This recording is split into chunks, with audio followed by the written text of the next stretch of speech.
सरस्वती नमस्तुभ्यं वरदे कामरूपिणी कथारम्भं करिष्यामि सिद्धिर्भवतु मे सदा श्रीवनितयरसने विमलराजीवपीठनपितने जगदधिपा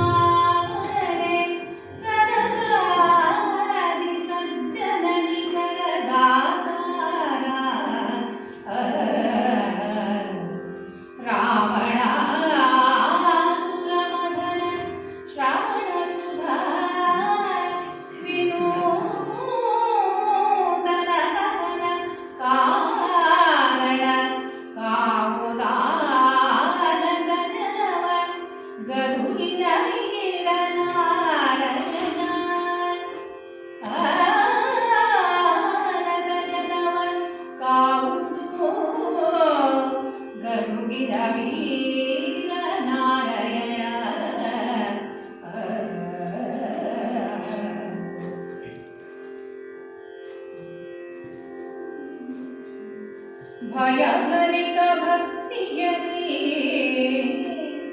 ಕಾಮಾರಿಯನು ಗೆಳಿದರ್ಜುನನು ಹರವೈರಿಯನು ಗೆಳಿದನು ಧೈರ್ಯದಿಂದ ಊರ್ವಶಿಯ ಶಾಪದಲ್ಲಿ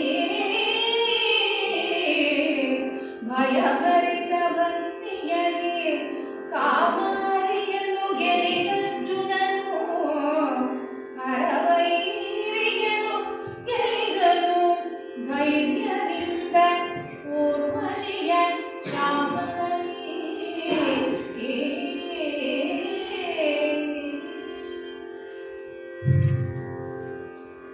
ನಿರ್ವಿಘ್ನದಾಯಕನಾದಂತಹ ಮಹಾಗಣಪತಿಗೆ ನಮಸ್ಕರಿಸುತ್ತಾ ಅಕ್ಷರ ದೇವತೆಯಾದಂತಹ ಶಾರದೆಯಲ್ಲಿ ನರ್ತಿಸುಗೆ ನಲಿದೊರುಗೆ ಎಂಬ ಜಿಲ್ಲೆಯಲ್ಲಿ ಕೇಳಿಕೊಡುತ್ತಾ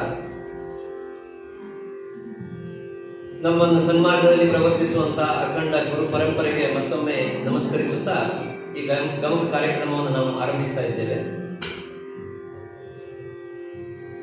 ಕುಮಾರವ್ಯಾಸ ಭಾರತದ ಅರಣ್ಯ ಪರ್ವದಲ್ಲಿ ಬರುವಂತಹ 7 ಮತ್ತು 8ನೆಯ ಸಂಧಿಗಳಲ್ಲಿ ಮಹಾಕವಿ ಗದುಗಿನ ನಾರಣಪ್ಪ ವಿಸ್ತರಿಸಿರುವಂತಹ ಊರ್ವಶಿ ಶಾಪ ಪ್ರಕರಣ. ಅರ್ಜುನ ಇಂದ್ರಕೀಲಕದಲ್ಲಿ ತಪಸ್ಸನ್ನು ಮಾಡಿ ಪರಮೇಶ್ವರನನ್ನು ನಿಂದಿಸಿ ಪಾಶುಪತವೇ ಮೊದಲಾದಂತಹ ದಿವ್ಯಾಸ್ತ್ರವನ್ನು ಪರಮೇಶ್ವರನಿಂದ ಬೇರೆ ಬೇರೆ ದಿಕ್ಪಾಲರಿಂದ ಎಲ್ಲ ಅಸ್ತ್ರಶಸ್ತ್ರಗಳನ್ನು ಪಡೆದು ನಂತರ ದೇವಲೋಕಕ್ಕೆ ಪ್ರಯಾಣ ಮಾಡ್ತಾನೆ. ದೇವೇಂದ್ರ ಪ್ರಪಂಚದಲ್ಲಿ ಧರ್ಮದ ರಕ್ಷಕನೂ ಹೌದು. ಅದರ ಜೊತೆಯಲ್ಲಿ ಪ್ರಸ್ತುತ ಅರ್ಜುನನ ಹುಟ್ಟಿಗೆ ದೂರ್ವಾಸ ಕೊಟ್ಟಂತ ಮಂತ್ರಗಳಲ್ಲಿ ಒಂದರಲ್ಲಿ ಕಾರಣೀಕರ್ತನಾದವನು. ಅದರ ಜೊತೆಗೆ ಅರ್ಜುನನಿಂದ ದೇವಲೋಕದಲ್ಲಿ ಆಗಬೇಕಂತ ಒಂದು ಕೆಲಸ ಇದೆ. ನಿವಾತ ಕವಚ ಎನ್ನುವಂತಹ ರಾಕ್ಷಸರ ಸಂದೋಹವನ್ನು ಅರ್ಜುನನ ಕೊಲ್ಲಿಸಬೇಕು. ಎಲ್ಲ ಉದ್ದೇಶಗಳನ್ನು ಇಟ್ಕೊಂಡು ಅರ್ಜುನಿಗೆ ಹೇಳ್ತಾನೆ, ತಪಸ್ಸಿನಲ್ಲಿ ಬಹಳ ಬಳಗಿಬಿಟ್ಟಿದ್ದೆ, ದೇವಲೋಕಕ್ಕೆ ಬಾ, ಮಾತಲಿಯನ್ನು ಕಳಿಸಿಕೊಡ್ತೇನೆ ಅಂತ. ದೇವೇಂದ್ರನ ಆ ಮಾತಿಗೆ ಅನುಸಾರವಾಗಿ ಮಾತಲಿಯ ರಥ ಬರುತ್ತೆ. ಅರ್ಜುನ ಇಂದ್ರಕೀಲಕವೆನ್ನುವಂಥ ಪ್ರದೇಶದಿಂದ ಮಾತಲಿಯ ರಥದಲ್ಲಿ ಕುಳಿತು ದೇವಲೋಕವನ್ನು ಸೇರ್ತಾನೆ. ಹೊಕ್ಕನ ಅಮರಾವತಿಯನ್ನು ಅರ್ಜುನ ಅಲ್ಲಿನ ವಿಶೇಷವನ್ನೆಲ್ಲ ಮಾತಲ್ಲಿ ತೋರಿಸ್ತಾ ಹೋಗ್ತಾನೆ. ಹಾಗೆ ದೇವೇಂದ್ರನ ಸಭಾಪ್ರವೇಶವನ್ನ ಅರ್ಜುನ ಮಾಡ್ತಾನೆ. ಇಳಿದು ರಥವನ್ನು ದಿವಿಜರಾಯನ ನಿಳಯವನ್ನು ಹೊಕ್ಕನು. ಅರ್ಜುನ ಬರ್ತಾ ಇರೋದನ್ನು ನೋಡಿ ದೇವೇಂದ್ರ ಅಳವಿಯಲ್ಲಿ ಕಂಡಿಗಿರು ಬಂದು ನಗುತ್ತ ಅವನನ್ನ ಹತ್ತಿರ ಬಂದ. ಆಮೇಲೆ ಸೆಳೆದು ಬಿಗಿಯಪ್ಪಿದನು, ಅವನನ್ನ ಆಲಿಂಗಿಸಿಕೊಂಡ. ಕರದಲ್ಲಿ ತುಳುಕಿ ಕರವನ್ನು ನೋಡಿ ಹಸ್ತಲಾಘವನ್ನು ಕೊಟ್ಟು ಇನ್ನೊಬ್ಬ ಪ್ರೀತಿ ಪಾತ್ರವನ್ನು ಸ್ವಾಗತಿಸುವುದು ಆಶ್ಚರ್ಯವಾದಂತಹ ಕ್ರಮ. ಆ ರೀತಿಯಲ್ಲಿ ದೇವೇಂದ್ರ ಅರ್ಜುನನನ್ನ ಸ್ವಾಗತಿಸಿದ. ತಂದು ತನ್ನಯ ಕೆಲದೊಳಗೆ ಕುಳ್ಳಿರಿಸಿದನು ಸಿಂಹಾಸನಾರ್ಥದಲ್ಲಿ. ಇದು ಬಹಳ ವಿಶೇಷ.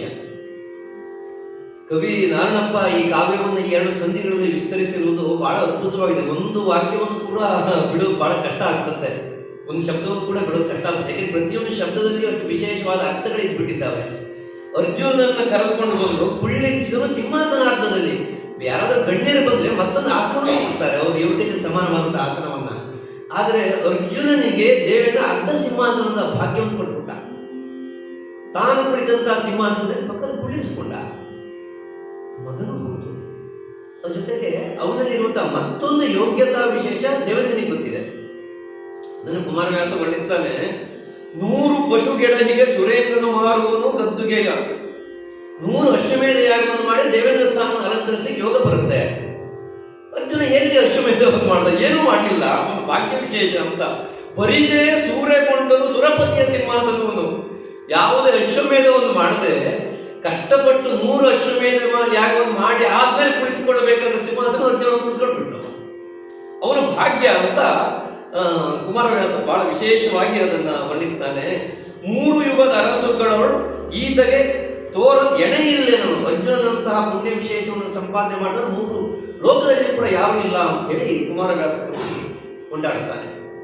ದೇವಲೋಕದಲ್ಲಿ ಸಭೆಯಲ್ಲೆಲ್ಲ ಗಜಬಜ ಆಯ್ತಂತೆ. ನುಸಿಗಳಿವದಿರು ಮರ್ತ್ಯರು ಎಂಬುವರು. ಈ ಮನುಷ್ಯರು ಅಂತೇಳಿ ನುಸಿಗಳು. ಅಂಥದ್ರಲ್ಲಿ ದೇವೇಂದ್ರ ಒಬ್ಬ ಮರ್ತ್ಯನನ್ನು ಕರೆದು ಈ ರೀತಿಯಲ್ಲಿ ಗೌರವವನ್ನು ಕೊಡ್ತಾ ಇದ್ದಾನೆ ಅಂತಾದ್ರೆ ಹೊಸತರ ಬಹಳ ವಿಶೇಷ ಆಗೋಯ್ತು. ಬಂದವನ ಆತನ ಯಾರು ಹೊಸದು ಬಂದ್ಬಿಟ್ಟಿದ್ದಾನೆ, ದೇವೇಂದ್ರ ಇಷ್ಟೆಲ್ಲ ಗೌರವ ಕೊಡ್ತಾ ಇದ್ದಾನೆ. ಪೂತುರೆ ಎಂಬ ವಸುಗಳು, ಆದಿತ್ಯರು, ಭುಜಂಗಮರು, ಗಂಧರ್ವಾದಿ ದೇವ ಪ್ರಸರ ಬಂದುದು ಕಾಣಿಕೆಗೆ ಪುರುಹೂತನಂದನ. ಈ ಅರ್ಜುನನ್ನು ಕಾಣಬೇಕು, ಇಂಥ ಒಬ್ಬ ಗಣ್ಯ ಬಂದ್ಬಿಟ್ಟಿದ್ದಾನೆ, ಇಷ್ಟೊಂದು ಗೌರವಕ್ಕೆ ಭಾಜನನಾಗಿದ್ದಾನೆ, ಅವನನ್ನು ನಾವು ಕಾಣಬೇಕು ಅಂತೇಳಿ ಎಲ್ಲ ದೊಡ್ಡ ದೊಡ್ಡ ಸಂದೋಹದಲ್ಲಿ ಬಂದ್ಬಿಟ್ರಂತೆ. ದೇವೇಂದ್ರನ ಸಭೆಯ ಬಾಗಿಲು ಸಾಕಾಗಲಿಲ್ಲವಂತ. ಒಂದು ನೂಕು ಏರ್ಪಟ್ಬಿಡ್ತು.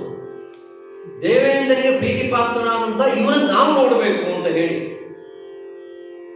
ಆ ಗಜಬಜ ಮುಗೀತಾ ಇದ್ದ ಹಾಗೆ ಇನ್ನೊಂದು ಗಜಬಜ ಆರಂಭ ಆಯಿತು. ಏನು ಅಂತ ಕೇಳಿದರೆ, ದೇವೇಂದ್ರನ ಸಭೆಯ ಕಾರ್ಯಕಲಾಪದ ವೈಶಿಷ್ಟ್ಯಗಳಲ್ಲಿ ಒಂದಾದಂತಹ ಸುಂದರಿಯರ ನರ್ತನ ಆರಂಭ ಆಯಿತು. ಅಪ್ಸರೆಯರ ಸಂದೋಹ ಬಂತು. ಉಗಿದರೋ ಕತ್ತುರಿಯ ಕವಲಾಯಿಗಳ ಮುಚ್ಚಳವೆನೆ. ಈ ಸುಗಂಧ ದ್ರವ್ಯಗಳನ್ನು ಇಟ್ಟಿರ್ತಕ್ಕಂತಹ ಆ ಒಂದು ಪೆಟ್ಟಿಗೆ ಮುಚ್ಚಳವನ್ನು ತೆಗೆದು ಹೇಗೆ ಒಮ್ಮೆಲೆ ಸುಗಂಧ ಹೊರಗಡೆ ಬಂದ್ಬಿಡ್ತದೋ ಹಾಗೆ ಅಪ್ಸರೆಯರ ಸಂದೋಹ ಸಭೆಗೆ ಬರುತ್ತಿದ್ದಾಗೆ ಅಂತಹ ಒಂದು ದಿವ್ಯ ಪರಿಮಳ ಸಾರ ಪೂರವಿಸ ಎಲ್ಲೆಡೆಯಲ್ಲಿ ಕೂಡ ಒಂದು ಸುಗಂಧಮಯವಾದಂತಹ ವಾತಾವರಣ ಆರಂಭ ಆಗ್ಬಿಟ್ಟು ಅನೇಕ ಹೆಸರಾಂತ ಅಪ್ಸರೆಯರೆಲ್ಲ ದೇವೇಂದ್ರನ ಸಭೆಗೆ ಆಲಿಸ ಬಂದಿದ್ರು.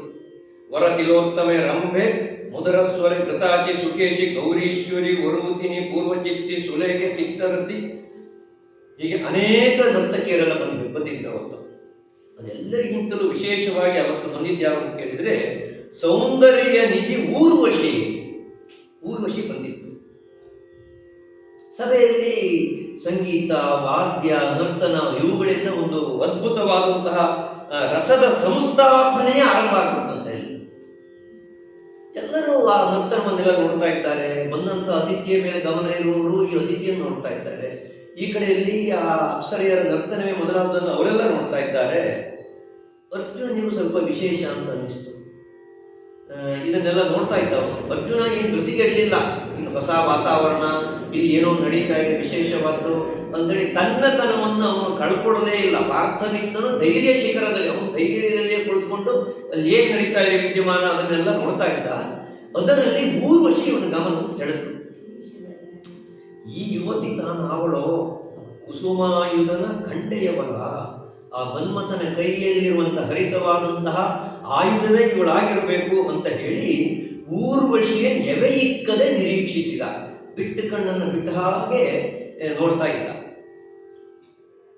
ಅವನು ಈ ಅರ್ಜುನ ಊರ್ವಶಿಯನ್ನು ನೋಡ್ತಾ ಇರೋದನ್ನು ದೇವೇಂದ್ರ ನೋಡ್ತಾ ಇದ್ದ. ಇದೆಲ್ಲ ಬಹಳ ಚೋದ್ಯ ಅಂತಂದು ಹೇಳಿದ್ರೆ, ಒಂದು ದೊಡ್ಡ ಸಭೆಯಲ್ಲಿ ಯಾರು ಯಾರನ್ನು ನೋಡ್ತಾ ಇರ್ತಾರೆ, ಯಾವ ಯಾರ ಗಮನವನ್ನು ಸೆಳೆಯುತ್ತೆ ಅನ್ನೋದು ಕುತೂಹಲವೇ. ಎಲ್ಲರೂ ಅವರವರ ಸಹಜ ಸ್ಥಿತಿಯಲ್ಲಿದ್ದರು. ಅರ್ಜುನನೇನು ಅಸಹಜವಾಗಿರಲಿಲ್ಲ.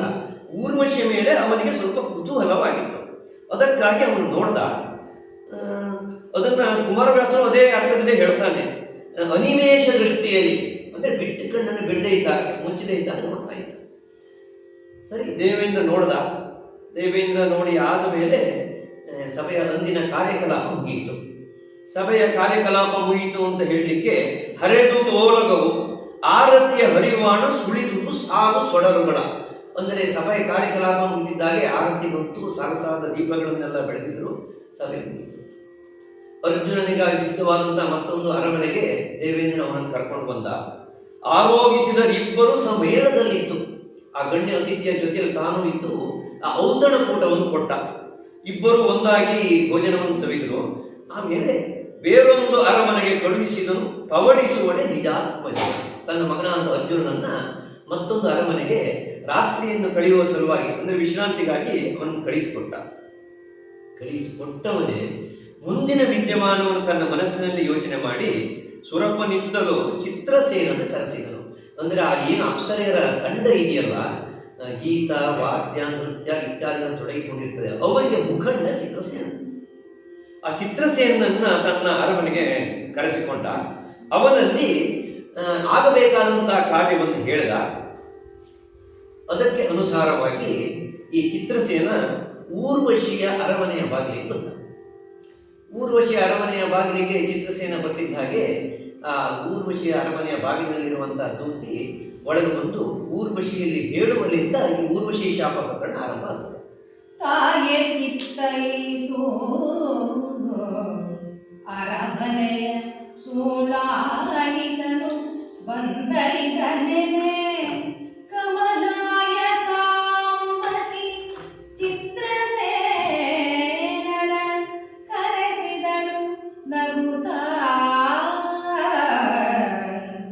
ತಾಯೆಗುತ ವಸ್ತ್ರಾಭರಣದ ಪಸಾಯವಿತ್ತಳು ಪರಿಮಳದ ತವಲಾಯಿಗಳ ನೂಕಿದಳು ವರ ಕಸ್ತೂರಿಯ ಕರ್ಪೂರದ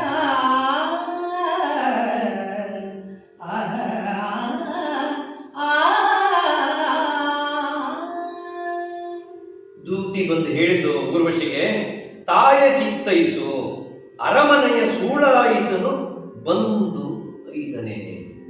ಅರಮನೆಯ ಸೂಳಾಯಿತನು ಆ ಚಿತ್ರಸೇನಿಗೆ ಅಲ್ಲಿ ದೇವಲೋಕದಲ್ಲಿ ಕರೆಯುವಂಥ ಹೆಸರು ಅದು. ಸೂಳು ಅಂತ ಹೇಳಿ ಸರದಿ ಅಂತ. ಇಂದಿನ ಸರದಿ ಯಾರದ್ದು ಏನು ಎನ್ನುವುದನ್ನು ನಿಶ್ಚಯಿಸುವ ಆ ಪಂಗಡಕ್ಕೆ ಸೂಳಾಯಿತ. ಜೊತೆಗೆ ಸೂಳಾಯಿತ ಅಂತ ಹೇಳುವುದಕ್ಕೆ ಪರಿವಾರದವನು, ಸೂಚಿಸಿದ ಕೆಲಸವನ್ನು ಮಾಡುವವನು, ದೂತ ಎನ್ನುವಂಥ ಒಂದು ಅರ್ಥವೂ ಇದೆ. ಅರಮನೆಯ ದೂತನಾಗಿರುವಂತಹ ಚಿತ್ರಸೇನ ಬಂದಿದ್ದಾನೆ ಎನ್ನುವುದನ್ನ ಊರ್ವಶಿ ಹೇಳಿದರು. ತಡ ಮಾಡಿಲ್ಲ ಊರ್ವಶಿ ಚಿತ್ರಸೇನನ ಕರೆಸಿದಳು ನಗುತ್ತಾ. ಚಿತ್ರಸೇನ ಬಂದಿದ್ದಾನೆ ಎನ್ನುವ ಸಂತೋಷದಲ್ಲಿ ಅವರನ್ನ ಕರೆಸಿದ್ಲು. ಚಿತ್ರಸೇನ ಬಂದ. ವಸ್ತ್ರಾಭರಣದ ಪಸಾಯವಿತ್ತಳು. ಯಾಕೆಂದ್ರೆ ಒಂದು ಶ್ರೀಮಂತರ ಮನೆ ಅದು. ಊರ್ವಶಿನ ಕಡಿಮೆ ಅಲ್ಲ. ಗಣ್ಯರು ಯಾರೇ ಮನೆಗೆ ಬಂದರೂ ಅವರನ್ನು ಸತ್ಕರಿಸಲಿಕ್ಕೆ ಬೇರೆ ಒಂದು ಕ್ರಮವನ್ನು ಅವರೆಲ್ಲ ಇಟ್ಕೊಂಡಿದ್ರು. ಅದರಂತೆ ವಸ್ತ್ರಾಭರಣದ ಪಸಾಯವಿತ್ತಳು. ಅವನಿಗೆ ಉಡುಗೊರೆಯನ್ನು ಕೊಟ್ಟು ಅವರನ್ನು ಸ್ವಾಗತ ಮಾಡಿದ್ರು. ಪರಿಮಳದ ತವಲಾಯಿಗಳ ನೂಕಿದಳು. ವರ ಕಸ್ತೂರಿಯ ಕರ್ಪೂರದ. ಈ ವೀಳ್ಯದ ಬಟ್ಟಲನ್ನ, ಅದರಲ್ಲಿ ಕಸ್ತೂರಿಯ ವೀಳ್ಯ ಇತ್ತು, ಪರಿಮಳದ ಪಾತ್ರವೂ ಜೊತೆಯಲ್ಲಿತ್ತು, ಅದನ್ನ ನೂಕಿದಳು. ಆ ಕುಮಾರವ್ಯಾಸನ ಶಬ್ದದಲ್ಲಿ ಒಂದೊಂದು ವಿಶೇಷ ಅದು. ನೂಕಿದಳು. ಇವತ್ತೊಂದು ಘನಸ್ಥಿಕೆ ಇದೆ, ಇದ್ದಲ್ಲಿಂದ ನೂಕಿದಳು. ಆಮೇಲೆ ಚಿತ್ರಸೇನಲ್ಲಿ ಅವಳು ಕೇಳಿದ್ಲು, ಏನಪ್ಪ ಇಲ್ಲಿ ಬಂದಿಲ್ಲ, ಏನು ವಿಶೇಷ ಅಂತ. ಅಣಕವಲ್ಲಿದು, ಏನು ಸುಮ್ಮನೆ ನೀ ಬಂದಿದ್ದಲ್ಲ, ಏನೋ ಉದ್ದೇಶ ಇಟ್ಕೊಂಡು ಬಂದಿದ್ದೀಯಾ? ರಾಯನಟ್ಟಿದ ಮಣಿಹವೋ, ಅಂದ್ರೆ ದೇವೇಂದ್ರನೇ ಕಳುಹಿಸಿ ಬಂದ್ಯೋ ಅಥವಾ ನಿಜ ಕಾರ್ಯಗತಿಗಳ ಕುಣಿಕೆಯೋ? ನಿನಗೆ ನಿನ್ನೊಳಗೆ ಏನೋ ಒಂದು ಯೋಚನೆ ಬಂದನ್ನು ಕಾಣಬೇಕು ಅಂತ ಬಂದು. ಯಾಕಿದ್ರೆ ಊರ್ವಶಿಯ ಮನೆಗೆ ಬರುವಾಗ ಯಾಕೆ ಬಂದರು? ಈಗ ಅವನು ಸ್ವಯಂ ಪ್ರೇರಿತನಾಗಿ ಚಿತ್ರಸೇನ ಬರಬಾರದು ಅಂತ ಏನಿಲ್ಲ. ಯಾಕಂದ್ರೆ ದೇವಲೋಕದ ನರ್ತಕಿಯರಲ್ಲಿ ಅಪ್ಸರೆಯಲ್ಲಿ ಅವಳು ಒಬ್ಳು. ಚಿತ್ರಸೇನ ಅವನಷ್ಟಕ್ಕೆ ಅವನಾಗೆ ಬರಬಾರದು ಅಂತ ಏನಿಲ್ಲ. ಹಾಗಾಗಿ ನೀನಾಗಿ ಬಂದ್ಯೋ ಅಥವಾ ದೇವೇಂದ್ರ ಹೇಳಿ ಕಳಿಸಿದ ಕಾರಣಕ್ಕಾಗಿ ಬಂದ್ಯೋ? ಕರ್ತವ್ಯವಾಗುವುದು ನಮಗೆ, ನಿಮಗೆ, ನಮ್ಮಲ್ಲಿ. ಯಾಕೆಂದ್ರೆ ಇವಳು ಅವನ ಜೊತೆ ಒಂದು ಹೇಗೆ ನಡ್ಕೋಬೇಕು ಅಂತ ತೀರ್ಮಾನ ಮಾಡ್ಬೇಕಲ್ಲ. ಅದಕ್ಕಾಗಿ ಕೇಳಿದ್ದು. ಗುಣಭರಿತ ಹೇಳಿದವು. ಇದು ಸದ್ಗುಣಿ, ನೀನು ಹೇಳು ಅಂತ ಹೇಳಿದಾಗ ಅವನು ಲಜ್ಜಾಭರದಿ ನುಡಿದನು. ಯಾಕೆಂದ್ರೆ ಒಂದ್ಸರಿ ಸಂಕೋಚ ಆಗ್ಬಿಡುತ್ತೆ. ಯಾಕೆ ಅಲ್ಲಿಗೆ ಯಾಕೆ ಬರ್ತಾರೆ, ಊರ್ವಶಿ ಮುಂದೆ ಏನು ಅಂತ ಹೇಳೋ ಅವನಿಗೆ ಗೊತ್ತಿಲ್ಲದೆ ಇರುವಂಥ ಸಂಗತಿ ಏನಲ್ಲ. ಒಂದ್ಸರಿ ಅವನಿಗೂ ಸಂಕೋಚ ಆಯ್ತು, ಏನು ನೀನು ನೀನಾಗಿ ಬಂದ್ಯೋ, ನನಗೆ ಕಾಣಬೇಕು ಅಂತ ಬಂದ್ಯೋ ಅಂತ ಕೇಳುವ ಸಂಕೋಚ ಆಗೇ ಆಗುತ್ತೆ. ಲಜ್ಜಾ ಬರದೆ ನುಡಿದನು ದೂತ ಈ ಮಾತ. ಯಮಗೆ ಮಗನರ್ಜುನನು, ಯಮಗೆ ಮಗನರ್ಜುನನು, ನೀನಿಂದೆ ಮಗೆ ಸೊಸೆಯವುದು, ಆತನಂತ ಸ್ಥಿಮಿರವನು ಕಡೆ, ನಿನ್ನ ಕುಚಯುಗ ಕಾಂತಿಲ ಹರಿಯಲಿ, ಕಮಲಮುಖಿನಿ ಕಮಲವಾದನು, ಕಮಲಮುಖಿನಿ ಕಮಲವಾದನು, ಭ್ರಮರನಿ ಸುರವನದ ಸಿರಿಮಧು ಸಮಯವರ್ಜುನನೆಂದು ಬೆಸಸಿದನು ಅಮರಪತಿ ಎಂದ. ಚಿತ್ರಸೇನ ಹೇಳ್ದ, ಬೆಸಸಿದನು ಅಮರಪತಿ, ದೇವೇಂದ್ರ ಹೇಳಿ ಕಳಿಸಿದ್ದಾನೆ, ಅದಕ್ಕಾಗಿ ನಾನು ಬಂದೆ, ನಾನು ನಾನಾಗಿ ಬಂದವನ. ದೇವೇಂದ್ರ ಏನು ಹೇಳಿ ಕಳಿಸಿದ್ದಾನೆ? ಯಮಗೆ ಮಗನ ಅರ್ಜುನನು ನೀನಿಂದ ಯಮಗೆ ಸೊಸೆ ಅಹುದು ಇರುತ್ತ. ಈ ದೇವಲೋಕದ ಒಂದು ವಿಶೇಷವನ್ನು ಕುಮಾರವ್ಯಾಸರಿ ಪದ್ಯದಲ್ಲಿ ಜೋಡಿಸಿಟ್ಟ ಕ್ರಮ ಇದೆಯಲ್ಲ, ಬಹಳ ಅದ್ಭುತ. ಅಲ್ಲಿ ಸಂಬಂಧ ಸ್ಥಿರವೇ ಅಲ್ಲ, ಯಾರು ಯಾರಿಗೆ ಏನು ಅಂತ ಸಂಬಂಧ ಶಾಶ್ವತವೇ ಅಲ್ಲ, ಕಾಲ ಕಾಲಕ್ಕೆ ಆ ಸಂಬಂಧ ಎಷ್ಟು ಸೂಕ್ಷ್ಮವಾಗಿ ಬದಲಾಗುತ್ತೆ ಅಂತ. ದೇವೇಂದ್ರನಿಗೆ ಬೇರೆ ದಿವಸದಲ್ಲಿ ಊರ್ವಶಿಯ ಸಂಬಂಧ ನೆಲೆ ಬೇರೆ. ಇವತ್ತು ದೇವೇಂದ್ರ ಒಂದು ಶಬ್ದದಲ್ಲಿ ಹೇಳ್ಬಿಡ್ತಾನೆ, ಅರ್ಜುನ ಇವತ್ತು ನನಗೆ ಮಗನಾಗಿ ಬಂದಿದ್ದಾನೆ, ನೀನು ಇವತ್ತು ನನಗೆ ಸೊಸೆ. ಆ ಒಂದು ಶಬ್ದದಲ್ಲಿ ಊರ್ವಶಿ ಇವತ್ತು ಏನಾಗಬೇಕು ಅನ್ನೋದು ಹೇಳ್ಬಿಡ್ತಾನೆ. ಬಹಳ ಸೂಕ್ಷ್ಮವಾದ ವಿಸ್ತಾರವಾದ ಪದ ಜೋಡಣೆ ಅಗತ್ಯವೇ ಅಲ್ಲ, ಏನು ಸಂದೇಶ ಕೊಡಬೇಕು? ಇವತ್ತು ನನಗೆ ಅರ್ಜುನ ಮಗ, ನೀನು ಸೊಸೆ ಅಂದಾಕ್ಷಣ ಆ ಸಂಬಂಧದ ಹೊಸ ನೆಲೆ ಸ್ಥಾಪನೆ ಆಗ್ಬಿಡ್ತು. ದೇವಲೋಕದಲ್ಲಿ ಇರುವವರಿಗೆ ಯಾವುದು ಶಾಶ್ವತ ಅಲ್ಲ. ಎಷ್ಟೋ ಸಂದರ್ಭಗಳಲ್ಲಿ ಸಂಬಂಧದ ನೆಲೆಗಳನ್ನು ಅವರು ಬದಲಾಯಿಸಿ ಬಿಡ್ತಾರೆ ಚಟ್ಟನೆ. ಆಯಾಯ ಸಂದರ್ಭಕ್ಕೆ ಅವತ್ತಿನ ನೆಲೆ ಏನು ನಿಶ್ಚಯ ಮಾಡ್ತಾರೆ. ಬೇರೆ ಸಂದರ್ಭದಲ್ಲಿ ಸುರಪ್ಪನ ಭೋಗದಲ್ಲಿರುವವಳು ಊರ್ವಶಿ. ಆದರೆ ದೇವಲೋಕದ ಸಂಬಂಧ ಶಾಶ್ವತ ಅಲ್ಲ. ಯಮಗೆ ಮಗನ ಅರ್ಜುನನು ನೀನಿಂದ ಯಮಗೆ ಸೊಸೆ ಹೋಗುವುದು, ನೀನು ಇವತ್ತು ನನಗೆ ಸೊಸೆ ಆಗಬೇಕು ಆಗುವುದರ ಜೊತೆಗೆ ಒಂದು ಮಾತನ್ನು ಅವನು ಹೇಳಿ ಕಳಿಸ್ತಾನೆ. ಅವನ ಅಂದರೆ ಪಾರ್ಥನ ಅಂತ ಸ್ಥಿಮಿರವನ್ನು ಕಳೆ. ನಮ್ಮ ಪಾರ್ಥ ತಪಸ್ಸು ಮಾಡಿ ಭಾಳ ಬಳಲ್ಬಿಟ್ಟಿದ್ದಾನೆ, ಹೆಂಡತಿ ಬಿಟ್ಟು ಭಾಳ ದಿವಸ ಆಯಿತು, ಉಪವಾಸ ಇದರಲ್ಲೆಲ್ಲ ಭಾಳ ಕಷ್ಟಪಟ್ಬಿಟ್ಟಿದ್ದಾನೆ, ಸ್ವರ್ಗ ಹೋಗ್ಬಿಟ್ಟಿದ್ದಾನೆ. ಅವನ ಅಂತ ಸ್ಥಿಮಿರವನ್ನು ಕಳೆ ಅಂತ ಹೇಳಿದ್ರೆ ಅವನ ಮನಸ್ಸಲ್ಲಿರತಕ್ಕಂಥ ಶೋಕವನ್ನ, ಅವನ ಮನಸ್ಸಲ್ಲಿರ್ತಕ್ಕಂಥ ಆ ಸಂತಾಪವನ್ನ ನೀನಿನ್ನು ನಿನ್ನ ಸೌಂದರ್ಯದ ಕಾಂತಿ ಲಹರಿಯಲ್ಲಿ ಕಳೆ ಅಂತ. ಸುಮ್ಮನೆ ಒಂದು ಗಂಟೆ ಅವನ ಜೊತೆ ಏನೊಂದು ಹರಿಕತೆ ಮಾಡಿ ಮತ್ತೆ ಒಂದು ಕುಶಲೋಪರಿ ಸಂಭಾಷಣೆ ಮಾಡಿ ಅಲ್ಲ. ಇವತ್ತು ನೀನು ಸೊಸೆಯಾಗಿ ಅವನ ಜೊತೆ ನಿನ್ನ ಶೃಂಗಾರದಿಂದ ಅವನ ಮನಸ್ಸಿನಲ್ಲಿರುವಂತಹ ಕ್ಲೇಶವನ್ನು ಕಳೆದು ಅವನಿಗೆ ಸಂತೋಷವನ್ನು ಕೊಡಬೇಕು, ಅದನ್ನು ಹೇಳಿ ಕಳಿಸಿದ್ದಾನೆ. ಕಮಲಮುಖಿ, ನೀನು ಕಮಲದಂಥ ಮುಖವನ್ನು ಉಳ್ಳವಳು, ಆದರೆ ಜೊತೆಗೆ ಒಂದು ಹೇಳಿ ಕಳಿಸ್ತಾನೆ. ಅಷ್ಟೇ ಅಲ್ಲ, ನೀ ಕಮಲ, ಆತನು ಭ್ರಮರ. ಈ ಪ್ರಪಂಚದಲ್ಲಿ ಶೃಂಗಾರದಲ್ಲಿ ಇರ್ತಕ್ಕಂಥ ಸಂಬಂಧ ಹೂವಿಗೂ ದುಂಬಿಗೂ ಇರ್ತಕ್ಕಂಥ ಒಂದು ಒಳ್ಳೆಯ ಕಲ್ಪನೆ.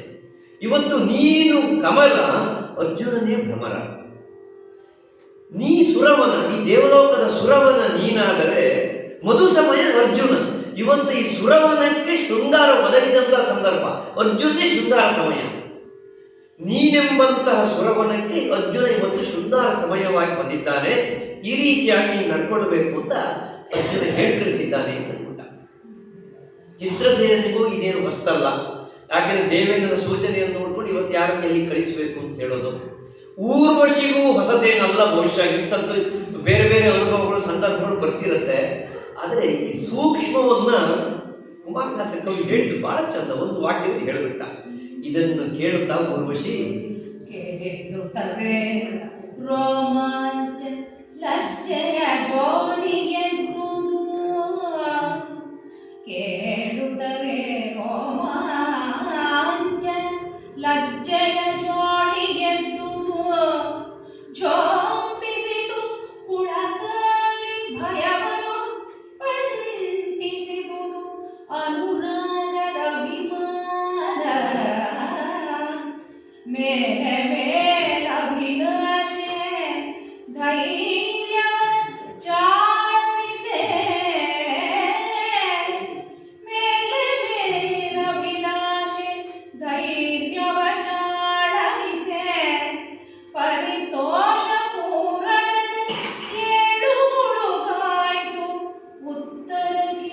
ನಸು ಬಾಗಿದಳು ಶಿರವ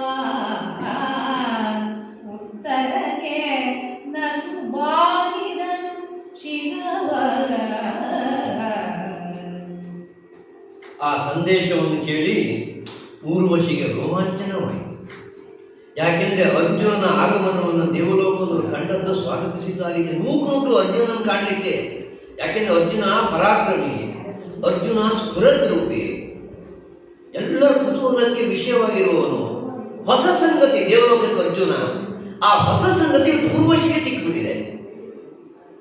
ಅರ್ಜುನನನ್ನು ಎಣಿಸಿಕೊಂಡು ಅದರಲ್ಲಿಯೂ ಇವಳು ಸೊಸೆ ಆಗಬೇಕು, ಅರ್ಜುನ ಮಗನಾಗಿದ್ದಾನೆ ಎನ್ನುವಾಗಲೇ ಇವಳಿಗೆ ಇವನು ದೇವನ ಕೊಟ್ಟಂತ ಸಂದೇಶ, ಈ ದೇವಲೋಕದ ವನಕ್ಕೆ ಇವತ್ತು ಮದ್ದು ಸಮಯ ಬಂದಿದ್ದೀನೆಲ್ಲ ಕೇಳುವಾಗ ರೋಮಾಂಚನವಾಯಿತಂತೆ ಊರ್ವಶಿಗೆ. ಅದರ ಜೊತೆಗೆ ಲಜ್ಜೆಯಾಯಿತು. ಯಾಕೆಂದರೆ ಹೆಣ್ಣಿನ ಸಹಜ ಸ್ವಭಾವ ಅದು. ಅಲ್ಲಿಂದ ಆರಂಭ ಶೃಂಗಾರ. ಆ ಲಜ್ಜೆಯ ಜೋಳಿ ಎದ್ದುದು ಮೈ ನವಿರೆದ್ದು ಬಿಡ್ತಂತೆ ಆ ಸಂದೇಶವನ್ನ, ಅವಕಾಶವನ್ನು ಕೇಳುವಾಗ. ಅದ್ರ ಜೊತೆಗೆ ಇವಳು ಸುಂದರಿ, ಇವಳಿಗೆ ಒಂದು ಸೌಂದರ್ಯ ಪ್ರಜ್ಞೆ ಇದೆ, ಇವಳಿಗೆ ರಸಿಕತನ ಇದೆ, ಮೇಲೆ ಅಭಿಲಾಷೆ, ಇವಳಿಗೂ ಅಭಿಲಾಷೆ ಆಗ್ತಾ ಇದೆ. ಅರ್ಜುನಂತಹ ಸ್ಫುರದ್ರೂಪಿಯ ಜೊತೆಗೆ ಒಂದು ಸಮಯವನ್ನು ಶೃಂಗಾರದಲ್ಲಿ ಕಳೆಯುವುದು ಇವಳಿಗೂ ಒಂದು ಅಭಿಲಾಷೆ ಅಲ್ವೇ, ಸಹಜ. ಇವಳ ಧೈರ್ಯ ಚಾಳದಿಸೆ, ಇವಳ ಧೈರ್ಯದ ಒಟ್ಟು ಹೊರಟೋಗ್ಬಿಡ್ತು. ಇವಳ ಈ ಆಂದೋಲನ ಏಳು ಮುಳುಗಾಯಿತು. ಈ ಮನಸ್ಸಿನ ಬೈದಾಟ ಎನ್ನುವುದು ಏಳು ಮುಳುಗಾಯಿತು. ಏನು ಉತ್ತರವನ್ನು ಹೇಳಬೇಕು ಚಿತ್ರಸೇನಿಗೆ? ಉತ್ತರಕ್ಕಿಂತ ಊರ್ವಶಿಯ ಭಾವ ನಸುವಾಗಿದರು ಶಿರವ. ಈ ಬೈದಾಟದಲ್ಲಿ ಲಜ್ಜೆಯಿಂದ ಇವಳು ಬಾಗಿದಂತೆ. ಈಗ ಒಂದು ಸಭೆಯಲ್ಲಿ ಒಂದು ಗಂಡು ಹೆಣ್ಣು ಹುಡುಗ ಹುಡುಗಿ ತೋರಿಸುವಂಥ ಕಾರ್ಯಕ್ರಮದಲ್ಲಿ ಹುಡುಗ ಒಪ್ಪಿಗೆ ಒಂದು ಕೇಳಿದರೆ ಎಲ್ಲರಿಗೆ ಸಭೆಯಲ್ಲಿ ಹೆಣ್ಣು ಉತ್ತರ ಕೊಡೋದಿಲ್ಲ. ಹೌದು, ನನಗೆ ಒಪ್ಪಿಗೆ ಅಂತ ಹೇಳೋದಿಲ್ಲ. ಅವಳು ಲಜ್ಜೆಯಿಂದ ಬಾಗ್ತಾಳೆ, ಆಗ ಇವಳಿಗೆ ಒಪ್ಪಿಗೆ ಅಂತ ಬೇರೆಯವರು ತಿಳ್ಕೊಳ್ಬೇಕು. ಹಾಗೆ ಅವಳು ಯಾವ ಸ್ತರದವಳೇ ಆಗಿರಲಿ, ಆ ಹೊತ್ತಿನಲ್ಲಿ ಅವಳಿಗೆ ಸ್ತ್ರೀ ಸಹಜವಾದಂಥ ಲಜ್ಜೆ ಆವರಿಸಿಬಿಟ್ಟು ನಸು ಬಾಗಿದಳು ಶಿರವ. ಅವಳ ಉತ್ತರವನ್ನು ನೋಡಿದಂಥ ಚಿತ್ರಸೇನ ಹೇಳ್ದ, ಅವಳ ಮನಸ್ಸಿನ ಬೈದಾಟ ಗೊತ್ತಾಯಿತು. ಇಲ್ಲಿ ಏನು ತಪ್ಪು ಮಾಡಲಿಲ್ಲ, ಅರ್ಜುನನ ಬಯಸಿ ನೀನೇನು ತಪ್ಪು ಮಾಡಲಿಲ್ಲ. ಯಾಕೆಂದ್ರೆ ಆತನು ಉತ್ತಮ ನಾಯಕನು, ಅವನೇನು ಕಡಿಮೆ ಜನ ಅಲ್ಲ. ನೀನು ಅರ್ಜುನಿಗೆ ಮನಸ್ಸೋತಿದ್ದೀಯ ಅಂತ ನನಗೆ ಗೊತ್ತಾಯಿತು. ಹಾಗಂತ ಅವನೇನು ಸಣ್ಣ ಜನ ಅಲ್ಲ, ಉತ್ತಮ ನಾಯಕನವನು. ನೀ ವಿಖ್ಯಾತೆ ಸುರಲೋಕದಲ್ಲಿ, ನೀನು ದೇವಲೋಕದಲ್ಲಿ ವಿಖ್ಯಾತಳಾದವಳು. ಅರ್ಜುನ ಅವನು ಪರಾಕ್ರಮಿ, ಮೂರು ಲೋಕದ ಹೆಸರು. ಒಳ್ಳೆ ಜೋಡಿ ಆಯಿತು, ಒಳ್ಳೆ ಸಂದರ್ಭ ಆಯಿತು. ಈ ಲಜ್ಜಾತಿಶಯವೇಕೆ? ಇಷ್ಟೆಲ್ಲ ಲಜ್ಜೆ ಹಾಕಬೇಕು ನಿನಗೆ? ತಪ್ಪಾಟಿಲ್ಲ ಅರ್ಜುನನ ಬಯಸಿ. ನಾವೇ ನಿಮ್ಮ ಪರಿವಾರ ಜೊತೆಗಿರ್ತೇವೆ. ಸೋತಳೆಯೂ ದಿಟ. ನೀನು ಅರ್ಜುನಿಗೆ ಮನಸ್ಸನ್ನ ಕೊಟ್ಟು ಸೋತರು ಭಂಗವಲ್ಲ.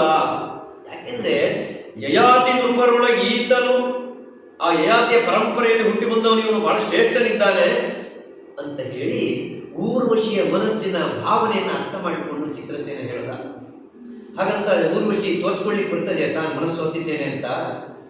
ರಾಯನಟ್ಟಿದನೆ ಮಗಳ ಕಮನೀಯವಲ್ಲ ನಿನ್ನ ನುಡಿ, ರಮಣೀಯ ತರವಿದು ನಿನ್ನ ರಚನೆ ಮಹಾನುಭಾವವನೇ.